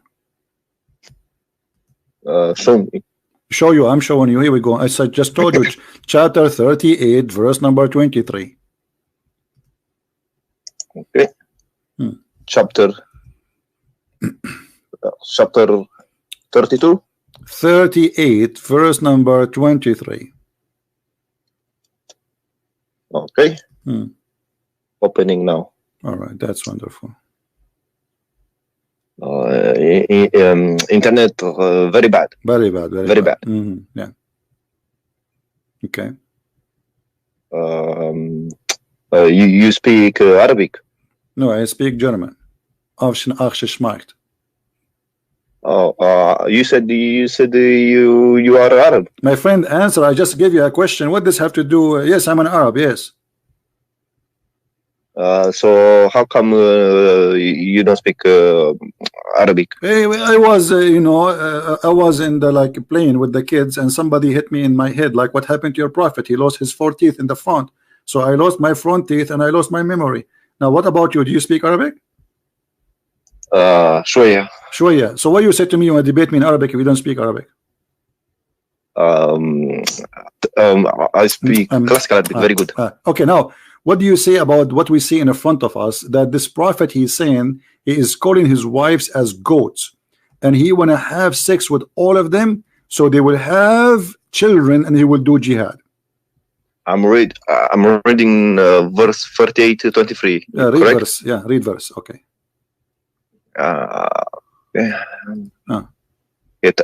Indeed, this my brother has 99 wheels and I have 1 wheel, so he said in trust. What has this to do? Well, I'm asking you. This not relevant. This is not relevant. Why not relevant? You said to me that this hadith is weak, but this is as I know, this is not weak. This is Quran, first of all. Chapter 38, verse 23. Is that you said to me this is weak? Who told you that this is weak? But what is this? Indeed, this my brother has 90. Okay, so this guy, he want to have sex with 99 women, 100 women, less one, and he want to make them have babies so he can do jihad. And here we go. This is the hadith. This is a da'if hadith. What do you think? It's da'if hadith. What do you think? It says that the son, Solomon's sons, the prophet David said, tonight I will go around and I will have boom boom with 100 women of my wives, every one of them whom will deliver a male child, so I will do jihad for the cause of Allah. But he forgot to say, here we go, it says, and on that the angel said to him, say, if Allah will. But Solomon did not say if it is, he did not say it. So Allah, he gave him half a child. Explain to me the story. This is the da'if hadith. اسم حبيبي. What حبيبي? The word darling, the word there for wives is نعج. Naja mean goat. Yes, but it doesn't mean wives in Arabic. So you are saying that Solomon, he was having sex with goats? That means it doesn't mean the word for wife is listen. So are you saying that Solomon was having sex with goats, not with wives? Because you say this is not wives, but in Arabic it says na'ja mean goats. So are you saying that he was having sex with goats? My friend, it is a language of Arabic that you don't understand. At that time they called their wife a goat. How many goats you have at home? No, wait. It doesn't say that he had sex. It says he entrusted her. Look. Listen. Okay, this is. Let me show you the hadith, my friend. The hadith said, the hadith, okay? The hadith, let me show you here the hadith. It said that he said, I'm going to have sexual intercourse with them. Read with me carefully. Do you see my screen? No. Okay, it says the Prophet Solomon, the son of the Prophet David, said, no problem, I'm reading for you. Listen, I'm reading.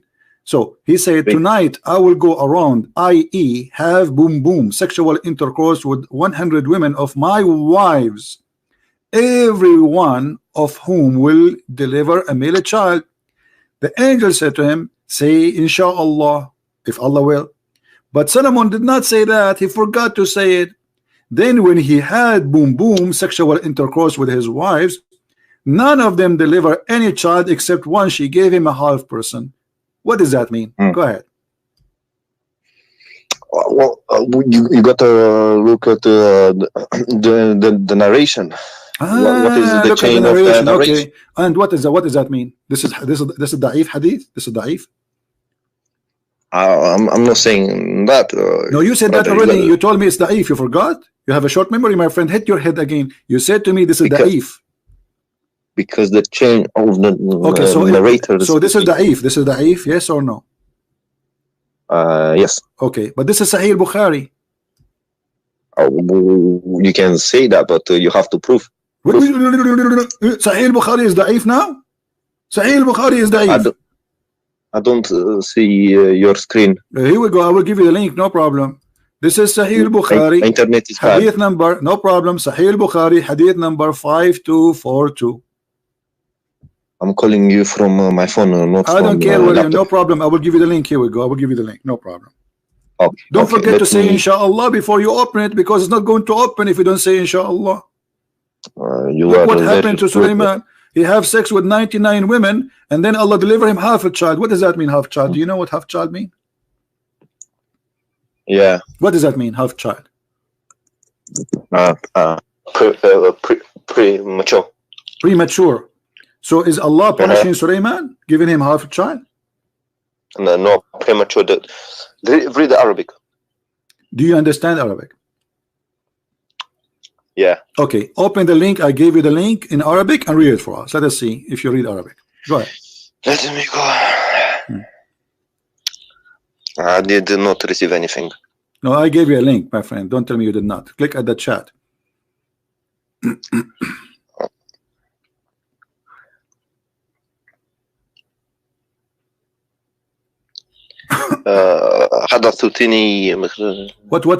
What? Say again.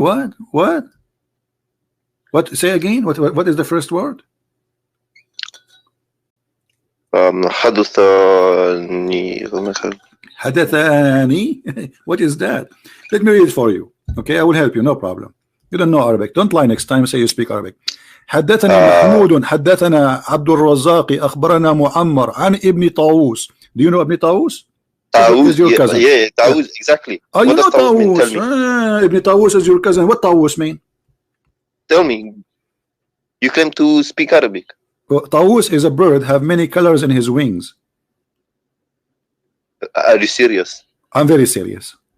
Go to the Arabic dictionary. Here we go. I will just search in Google and you will see that the word Taus will show you the bird. Here we go.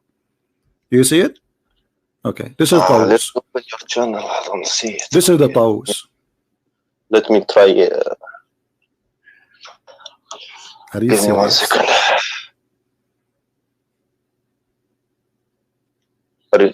I'm opening your YouTube channel. Okay. 1 second. You know, internet here very bad. I understand. The internet is very bad. Islam is da'if, Hadith is da'if, Quran is da'if, internet is da'if. Anything the Muslim touch is da'if. Israel is strong. Okay. Okay, I see. Now I see. I see bird. This is the bird. This is Taus. You said to me, are you serious? Here you go. My friend, copy the word, put it in dictionary. Let's everybody see what the word means. Okay, here we go. So I will copy the word. I will put it for you in dictionary. All right. In front of my eyes. In front of your eyes, no problem. Here we go. Just wait. Hold on. Let me open the dictionary site. All right. Internet very bad here. The internet is very bad, for sure, very bad.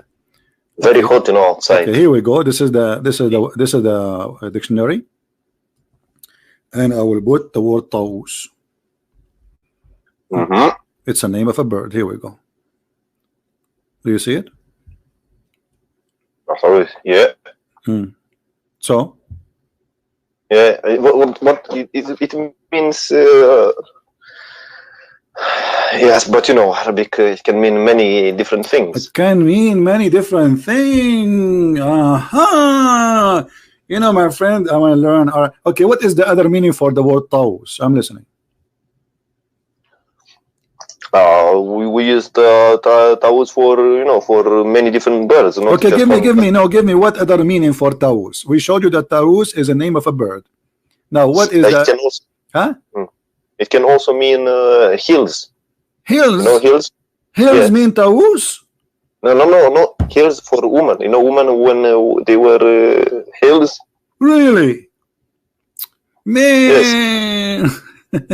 My friend, aren't you the one who says to me, show me dictionary? Yes, طاووس mean. Okay, well, this is the dictionary. The dictionary says this is what it means. Read carefully. This is what dictionary is saying, and not me. Internet is very bad. Okay, my friend, let's go to the topic. So Suleiman, obviously you do not know what are you talking about. So Suleiman, he wanted to have sex with 99 women who the Quran described them as goats, and then he forgot to say the word inshallah, and then Allah he gave him a half a child. Why this is happening to Suleiman? Well, because he forgot to say inshallah. Well, Christian men, all men, the Hindus, the Buddhas, they don't say Allah at all when they have sex, and they don't say Allah at all unless they want to laugh at something comedy. So how come they have a full child, but the one who is a prophet of Allah, he forgot to say inshallah, Allah gave him a half a child? Because he was ignorant. You know? He was ignorant. So are you saying because you are ignorant, Allah will punish your son, he will make him half son? What is the fault of this little baby? You did nothing wrong. Allah is punishing Suleiman or punishing the baby now? You know, because you have to obey him. If you don't obey him, you know, there's so obey him what? So if I don't obey Allah, Allah will make you have a half son? Not half. The word there is premature. What premature? Yes. Where it says here in Arabic it says نصف insan. It doesn't say premature. نصف. Not the word نصف in Arabic mean half. Yeah, premature, but it says نصف. It doesn't say premature. It says نصف, half a human. This is what نصف mean. نصف mean half. Now, let us say it's a premature, as you said. Okay, I don't say inshallah at all. I am against the will of Allah, and there's millions and hundreds of millions of people like me, but they have, you know, I'm not married, so I cannot speak about myself, but they have kids, and their kids is not half a child, as the story tells. Actually, your prophet father himself, he was not a Muslim, correct? Yeah. Okay, so how Muhammad is not a half a human being? The father of Muhammad, he was not a Muslim, he did not say inshallah. So Muhammad was a half man and half donkey, or one full human? I want to ask you something. Ask me something, but why you don't answer about this before you ask me something? You can ask me a lot of something. I will answer you. One second. You said in many of your videos that we don't change the topic. Answer me about this something, and then you can ask me about the other something. No. We go back to. No problem. You can go back later. Why want to go back if you can tell me right now? Tell me. Muhammad's father, he did not say inshallah before he have sex with his mother.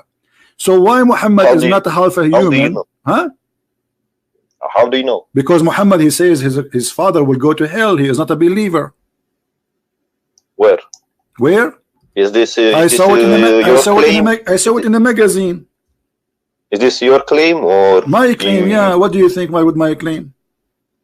Well, your claim is your claim. It doesn't mean that is the truth. Okay, but what if I prove it?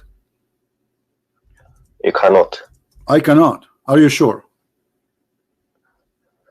Well, let's see. No, I'm saying, what if I claim it? What will happen? You have to show it to me from if you show to me from Sahih source, you shut me up. If you show me from Sahih source, if you show me from Da'if or Hassan, you know, not acceptable. Okay, here we go. The hadith in front of us. What you will say?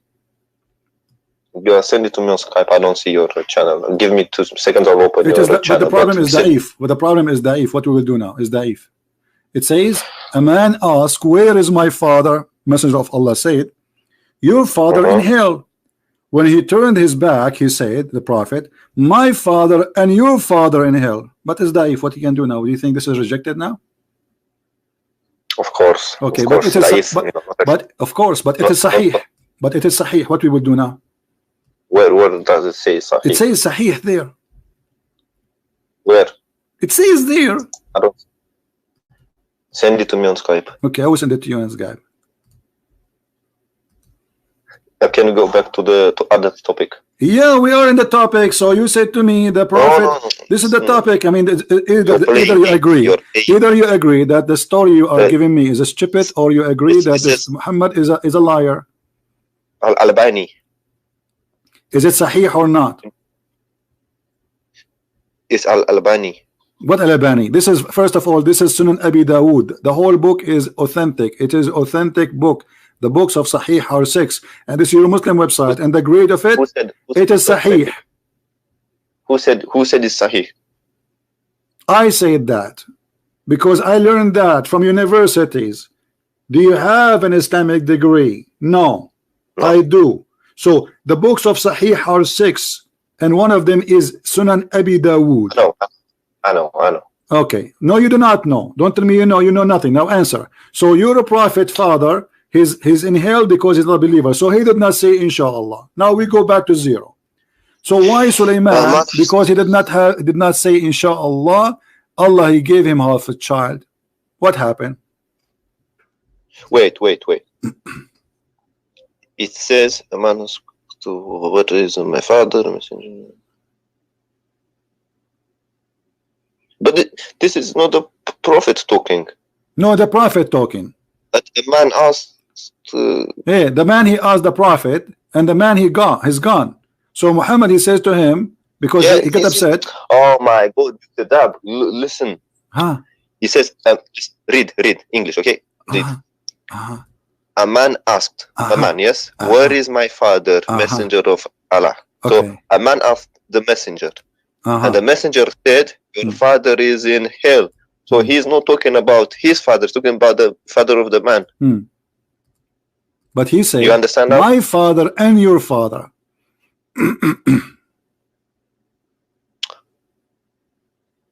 Yeah, but those are the translators putting it there. It's not in the translators. You are playing games. Okay, I'm playing games. Okay, let us see.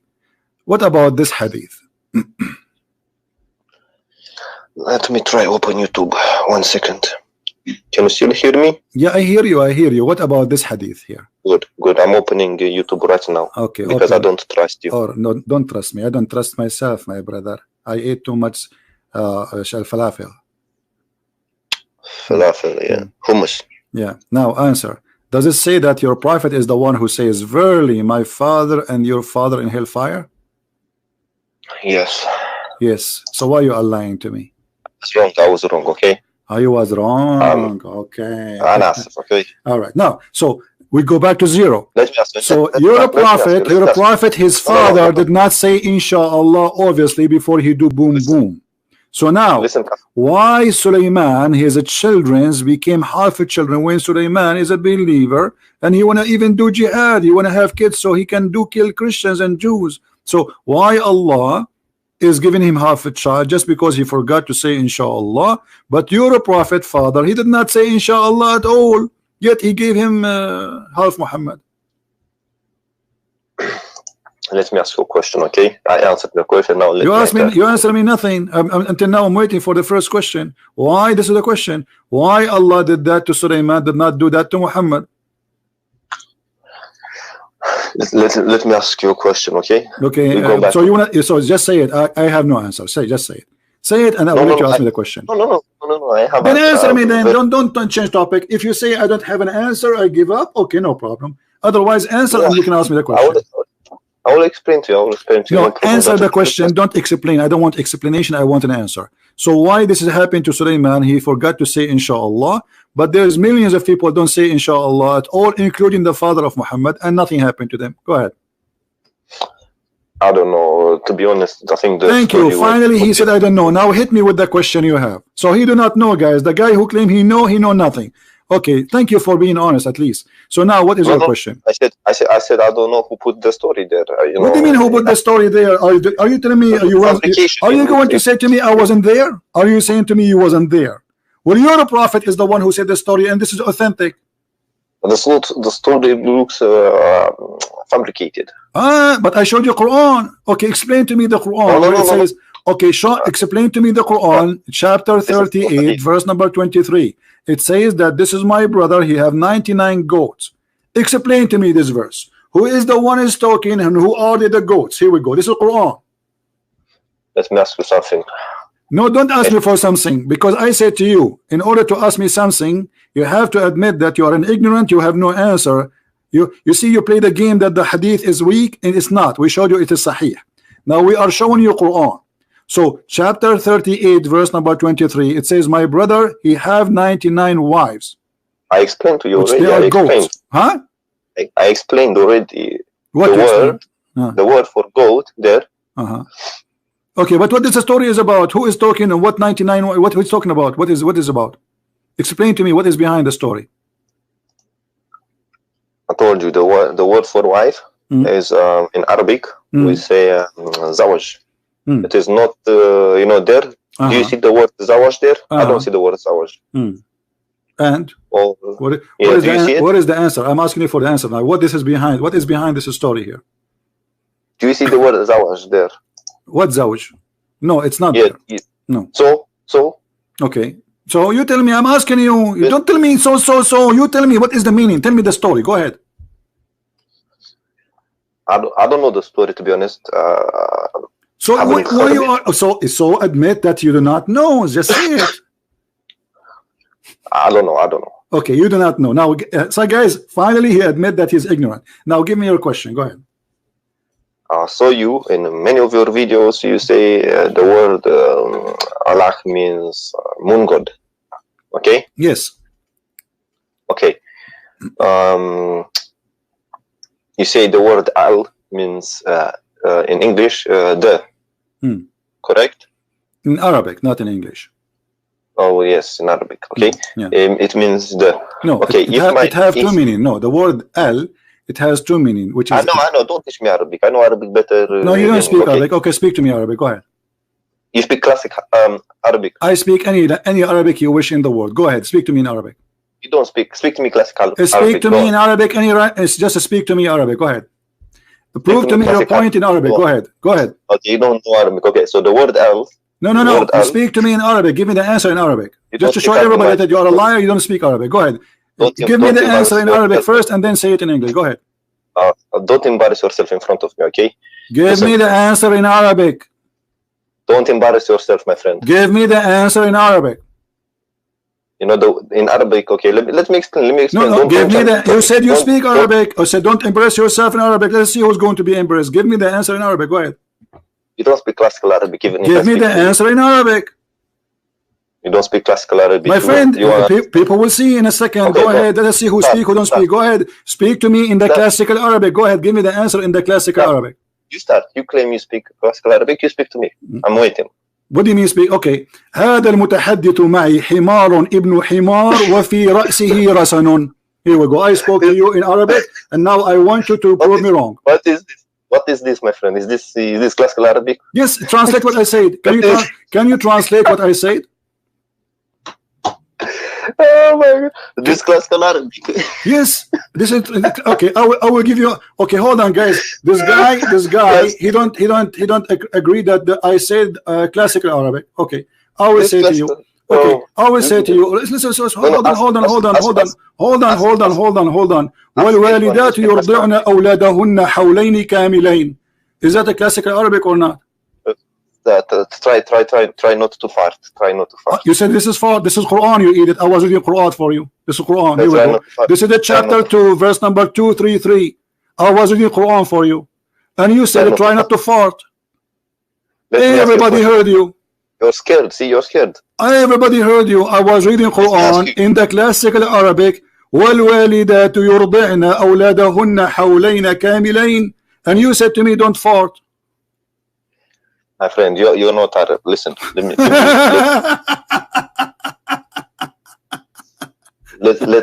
me ask you my question. Okay, don't be scared. Just get lost. We spanked you as enough. You don't speak Arabic. Eh? An Indonesian guy is telling to me you don't speak Arabic.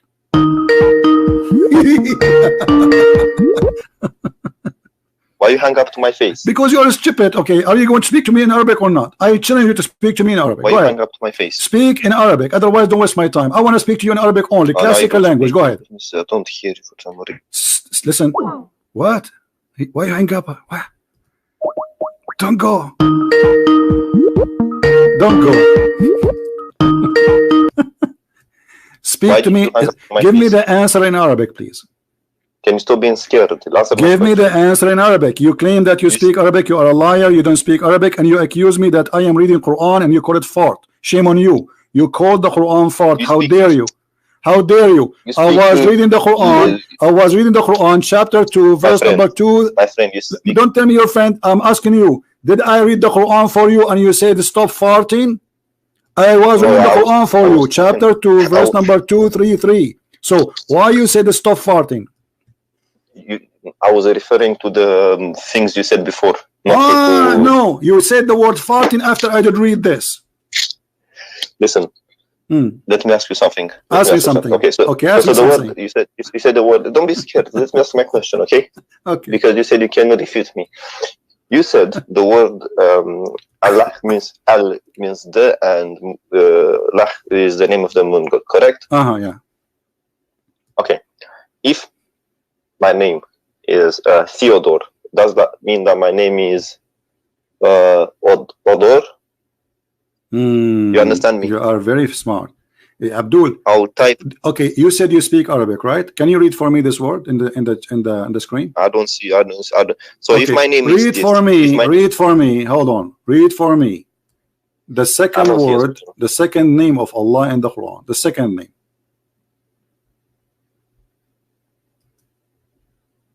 The second time the word Allah mentioned in the Quran. Verse number 2 in chapter number 1. And verse number 1, chapter number 1. What the difference between them? What the difference between them? The Alif. Okay, why the Alif is missing? Oh my God! You want? Okay, let me teach you Arabic. Okay. Okay, teach me Arabic. In Arabic language for grammar, the word al means the. Okay, it is. Okay. So guys, the word al means that. So thank you very much. So the word that, let us type it there, so you don't change your mind later. So if we say here, the first word Allah, when you say in the name of Allah, you are saying the lah. The lah. Thank you. Listen, look. You just to prove my point. So Allah, your God name is not Allah. Your God name is lah. See, look in the chat. Look in the chat, everybody. Look. My friend, if my name is I want to answer. No, this is the name of God. What Theodore? What Theodore? Are you stupid or what? This is Arabic. And now I want you to answer. You just admitted that the first two letters in the name of your God. You just admitted. Everybody heard you. That the first two letters in the name of your God, according to you, is the. You said that, not me. The lah. So what's the name of your God? We don't understand. You said that, not me. I'm just going with you. You are the one who said to me, do you know what the first two letters? You said yes. The first is that. This is I said to you, why in the Allah in the second verse disappeared the alif? I said, what's the difference between them? You said to me the alif. Okay, I said, so why? You said because the first two letters in the first one is the, equal to the. So the name of your God is lah. And what is lah? We can search right now in Google. We'll find that lah is the moon god. See how stupid you are. See. Well, if I am stupid, teach me. Isn't you who says to me the name of your God is Dawah? You're not letting me talk. You're not letting me talk. You're not letting me talk. The second one, okay. In the second one, why the alif disappear? What we have? It says Lillah. Do you agree with that? Alhamdulillah. Do you agree with that? Are you letting me talk? Or I'm asking. Yes, you are talking. I'm asking you. Number two, Allah. Number two. Does it say Lillah? Lillah. Do you agree with that, or I'm lying? You are putting words. Do you agree? No, you said that. It's recorded. Everybody will laugh at you. It is recorded. You cannot say you did not say that. So when you say Lillah, Lillah, what the word Li mean? What the letter Li mean? Lillah. What Li mean? As long as you claim you speak Arabic. You're not letting me talk. I'm asking you. What's wrong with you? What Li mean? Lillah. Alhamdulillah. Alhamdulillahi Rabbil Alameen. It's okay. So what Li mean? Isma Hamar. Isma Hamar. Listen. He's calling me donkey now. By the way, Abdul, you don't say Hamar. You say Himar. Ya Himar. Don't call me Hamar. Yes, yes. Himar. Yes. Okay. So let me ask you. As long as you are calling me Himar, don't you know that your prophet wife, her father his name is Jahsh? What Jahsh mean? It's mean donkey. So you're a prophet, he married from a woman, her last name is donkey. And not only that, your grandfather, the prophet name is Kilab, which means dogs. So you're a prophet, is the son of dogs and married to the sons of donkeys. So why you are calling me names of animals? Now, answer. Lillah. Who is Li and what is Lah? You speak Lebanese Arabic. You know, that's not Arabic. Answer me. Lillah. Who is Li and who is Lah? What Li mean and what Lah mean? If my name is Theodore, does that mean that my name is Odor? Your name. You're playing games. Your name is the back door. Your name is the back door. Now answer. Don't change the topic. This is the Arabic. This is the name of your God. La. Lillah. What Li mean and who is Lah? Okay, let's go to the Bible. In the first verse of the Genesis, it says, listen, see, you're going to hang up on me now. You're going to hang up on me. Yes, now. I will hang up on you because you are a coward. You are running away. I'm asking you, why you don't want to answer? You are the one who chose the question. You are the one who chose the topic. You said to me, I want to ask you something. I want to ask you something. I want to ask you something. And finally, I said, okay, ask me something. You said to me, you said that Allah is the moon God. Why you are changing topic now? Isn't it you who chose this topic? Elohim. Tell me what does that mean? No, God's il is mean God. Il. Hold on. Thank you for saying that. Let me ask you. In the Quran, it says that there's an angel. His name is Jibreel. What is the last two letters of Jibreel? Bereshit bara Elohim. I'm asking you, what is the last two letters of Jibreel?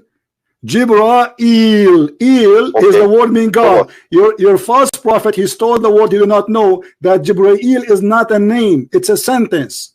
Now, if I ask you what the word Jibreel mean, what you will say? In the Hebrew. I'm asking you what Jibreel mean. My friend, I'm explaining. Let me explain. In the Hebrew Bible, it says Gabriel, not Jibril. No problem. This is in English. Okay, I'm asking you in the Arabic. You in your Quran, what Jibril mean? Jibril, we don't know. We don't know the name. You know what Jibril means. What do you know? What you? So are you saying to me, you Muslims, you stole the name from the Jews, but you do not know what this means? It's the Arabic way of the name Gabriel. I'm asking you. So no problem. The Arabic way. So what is the Jibril mean? We don't know. Because you are following an ignorant, stupid prophet. Because how in the world? Okay, what Ishmael mean? Ishmael. The one who struggled with God. Ishmael mean the one who struggled with God. Okay, wait, who taught you that?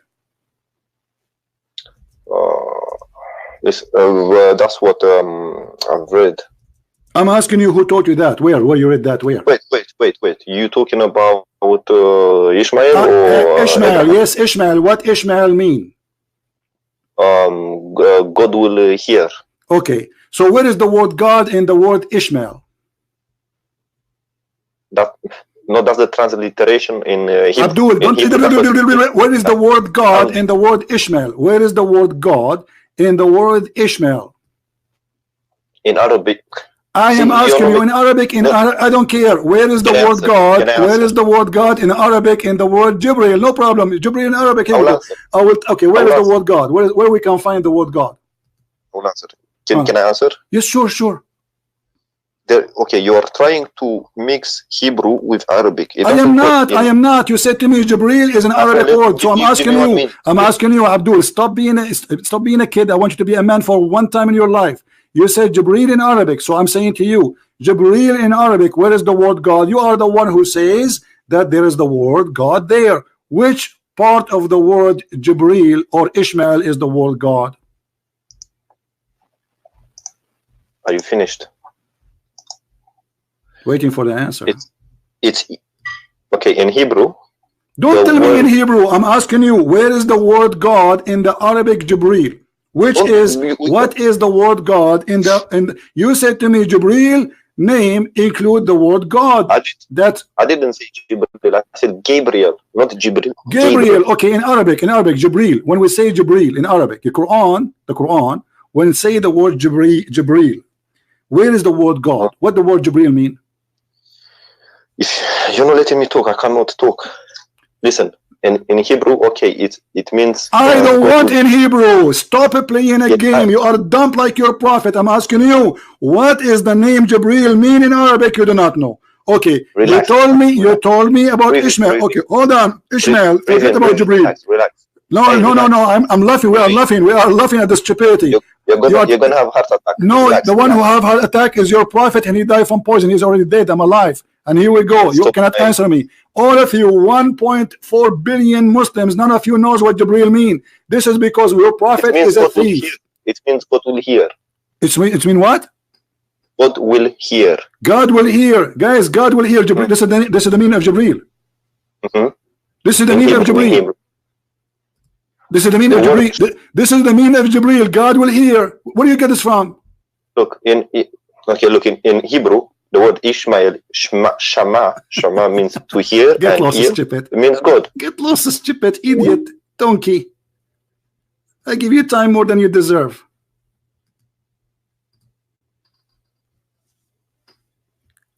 You just proved to us that your God Allah is the moon God. That's your word, not my words. However, the al, it means the in Arabic, yes. But in the ancient Aramaic, al is equal to the word God.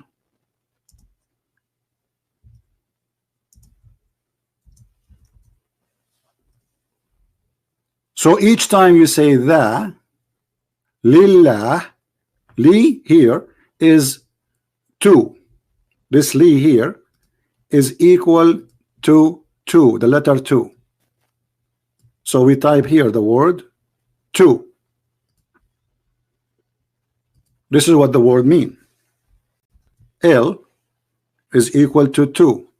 2 lah. Let us make it in different colors so people can recognize better.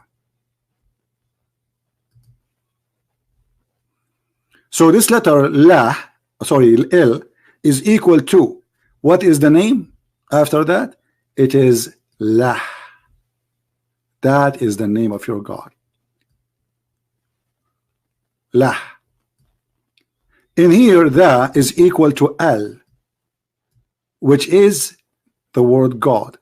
And this is in the ancient Hebrew and the ancient Aramaic. So even in Hebrew, the word al was God, and then it became el. So Israel, it was Israel. Ishmael, it was Ishmael. Gabriel was Gabriel. In the New Hebrew, the letter al, which is equal to God, it's not a name, it's just a word meaning God, is transformed into El. So we say Jesus is Emmanuel. He is God with us. And this is what happened when you have a thief who copy names, but he do not know what those names mean. The same we find with the fool Muhammad. If we go to chapter 36 in the Quran, we find that Muhammad is quoting his God as Seen. Yasin. What Yasin? Who is Yasin? Look at the name of the verse. You can change to any translation. You will find that the Muslims, they have no idea what this is mean. What Yasin? Yasin. Ya is a word equal to God. It's not a name of God. It's a word equal to God. Generic word for God. But this is in the Aramaic language. Sin is the moon god. And this is why the Muslim, they could not translate it, because nobody knows what is that. You go to the interpretation, everyone he is guessing.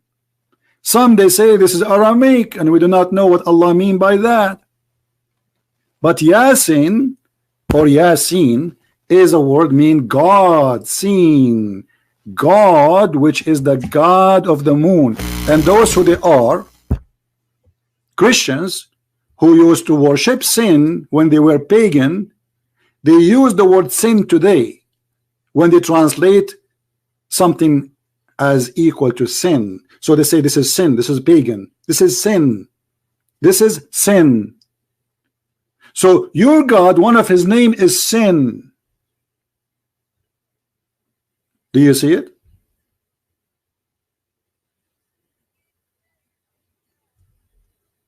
Stupidity. Muhammad, he collect names, he put them in the Quran. And more proof of the collection of names, as an example, the Quran says that the father of Abraham is Azar. Ask any Muslim, what is the name of your father of Abraham? He will say to you, Azar. The Quran says that.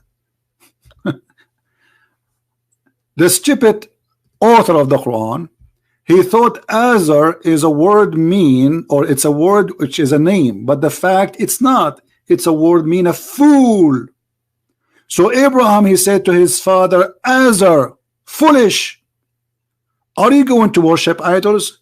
The stupid Muhammad, he thought that the word Azar is the name of the father of Abraham. But all of us, we can go right now. It take you 2 seconds to search what is the name of the father of Abraham in the Prophet Google, peace upon him, and you will find that there's nobody ever mentioned such a name.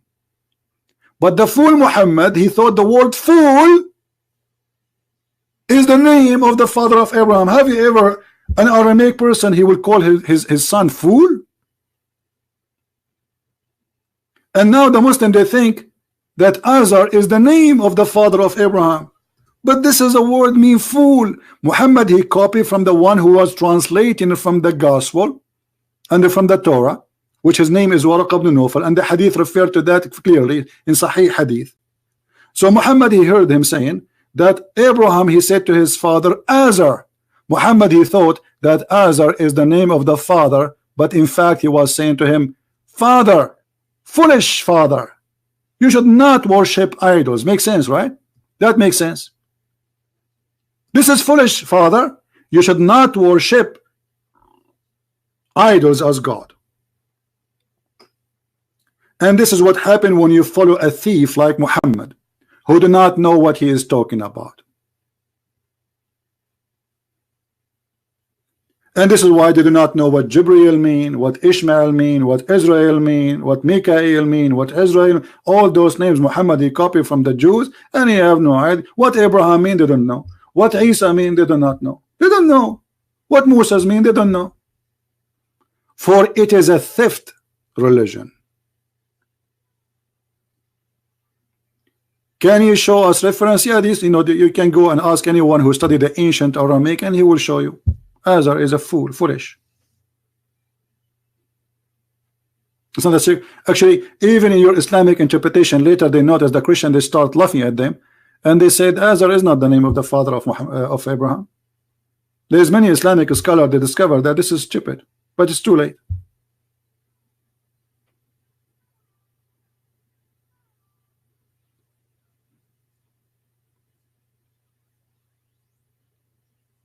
Any Muslim? Did we have a good time, guys?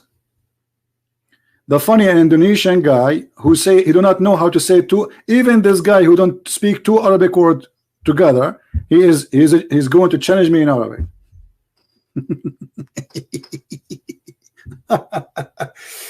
By the way, I want to tell you something. I just ordered a lot of glue from Amazon.com.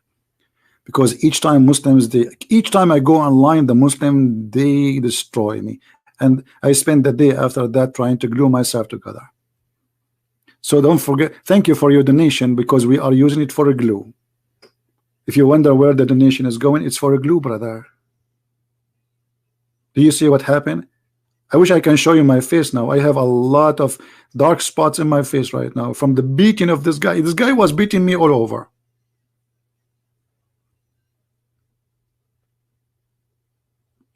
Unbelievable. Stupid cult. So I hope that we have a good time.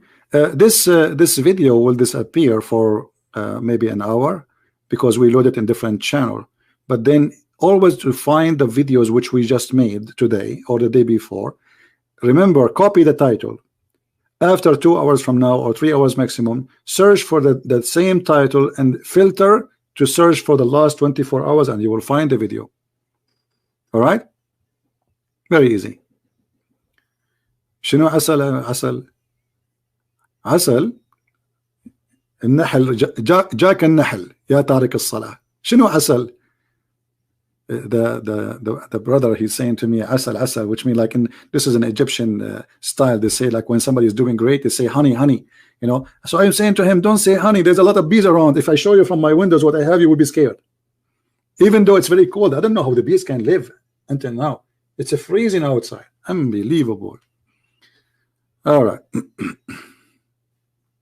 No, we are going to use the quality of life. You know, I will make a video there soon, but you have to give me an idea topic to talk about it. All right, and we are posting here videos have nothing to do with Islam too, because we don't want to keep our channel empty, you know, because we don't keep here anything. As you know, YouTube they target us, what we can do. All right, my friend, remember carefully, we are, you see, the reason we are sure of victory, not because you have a Christian prince. Christian prince is no one. Victory always comes from the Lord. The one who stands with the truth, he will never be defeated. The Lord, he said, they can kill your body. What is the benefit of a man? He can win the whole world, but he lost his soul.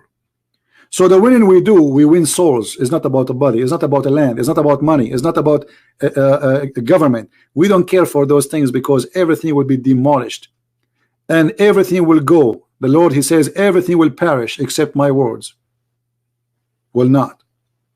So the word of the Lord is going to defeat every cult exists in this earth, not only the cult of Muhammad the thief.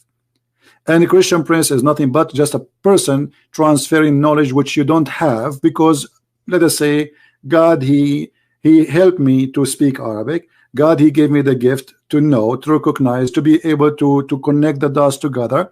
And God, he gave me a gift which is called the brain. Thank you, Lord, for what I have. So everything I have is a gift from my Lord, nothing of my own. And by him we are victorious. And this is why when we go live on air, we say we challenge anyone to call us. We don't know who's going to call, and we don't care who will call, because it doesn't matter who call, he is going to be in trouble, and he will face an extreme humiliation of ignorance and stupidity. Not only because he is a fool, but because he is following a fool. And this is what happened to you when you are a fool following a fool. If the best example of you is a fool, so what you expect from those who follow a fool? When the Quran says the sun set in the murky water, and then we show them Muhammad saying that, explaining that, not only the Quran saying that, how you follow a fool? How you can do so? It is stupid. This is logic. We talk about Allah, he's talking about Theodore. What Theodore have to do with my we are talking about ancient language. What Theodore have to do with our topic? This is stupid. So we are showing what those letters, who they are in the beginning, they are not part of the name. This is why in the first verses in the Quran, one it says Allah, the second verse says Lillah, because simply it's not a name. The first two letters is not part of the name. That's why you can take them off. When I say the Christ, that is not part of the name, but I cannot take any letters out of the Christ as a Christ. But that I can say Christ said to me, but I can say the Christ. But Christ do not need that because he is the only one. There's no other Christ. And this is why even in Arabic it says Al-Masih. Al-Masih. Al is added before names which is not to be in competition with any. وَقَوْلَهُمْ إِنَّا قَتَلْنَا الْمَسِيحِ. Why he is Al-Masih? Because there's only one Messiah and divine to be the only one. There's many Muhammad, there's many Isa, but there's only one Christ. And this is why Muslims are not allowed to give a name to any child of their own as Al-Masih. If somebody claim to be or call himself Al-Masih, the Muslims will kill him immediately. But you can call yourself Muhammad, because the Messiah is the Lord and nobody earned his name. Even in your stupid cult. The name of the Masih, my friend, in Arabic, in English, in Hebrew, it doesn't matter. The second you say it, a human being, his body is in tremble. He is like an electric shot. And this is how the Muslims even feel when they say the word Al-Masih. It's a very powerful name.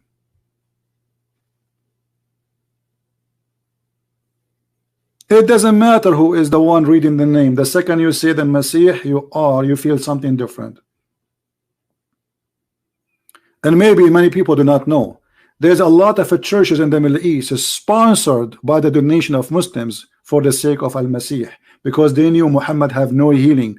Anyone have a problem from the Muslims believe he go to the Masih asking for help. He don't go to Muhammad. Muhammad, he died because of a poison, and Allah neither him could not save him. Very slow death. That is Muhammad. And this story here raised many questions. If Muhammad is the most beloved prophet for Allah, as Muslims they claim, so why Allah he saved Isa but he did not save Muhammad?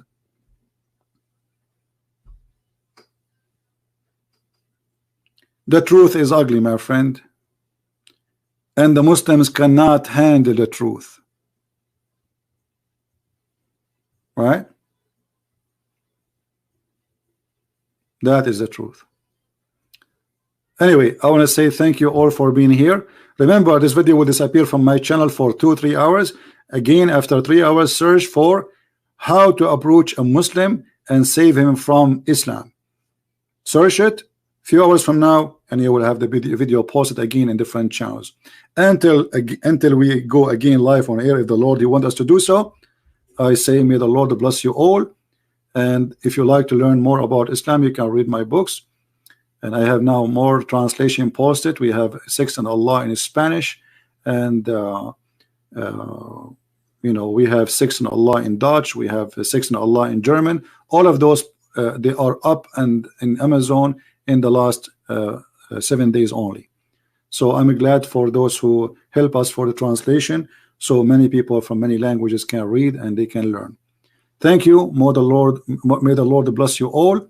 And until we see you again, Christ is Lord, Islam is false, and we prove it every day. And as Muhammad, he said, as a Jew, he said to Muhammad, this is how we do it. Thank you.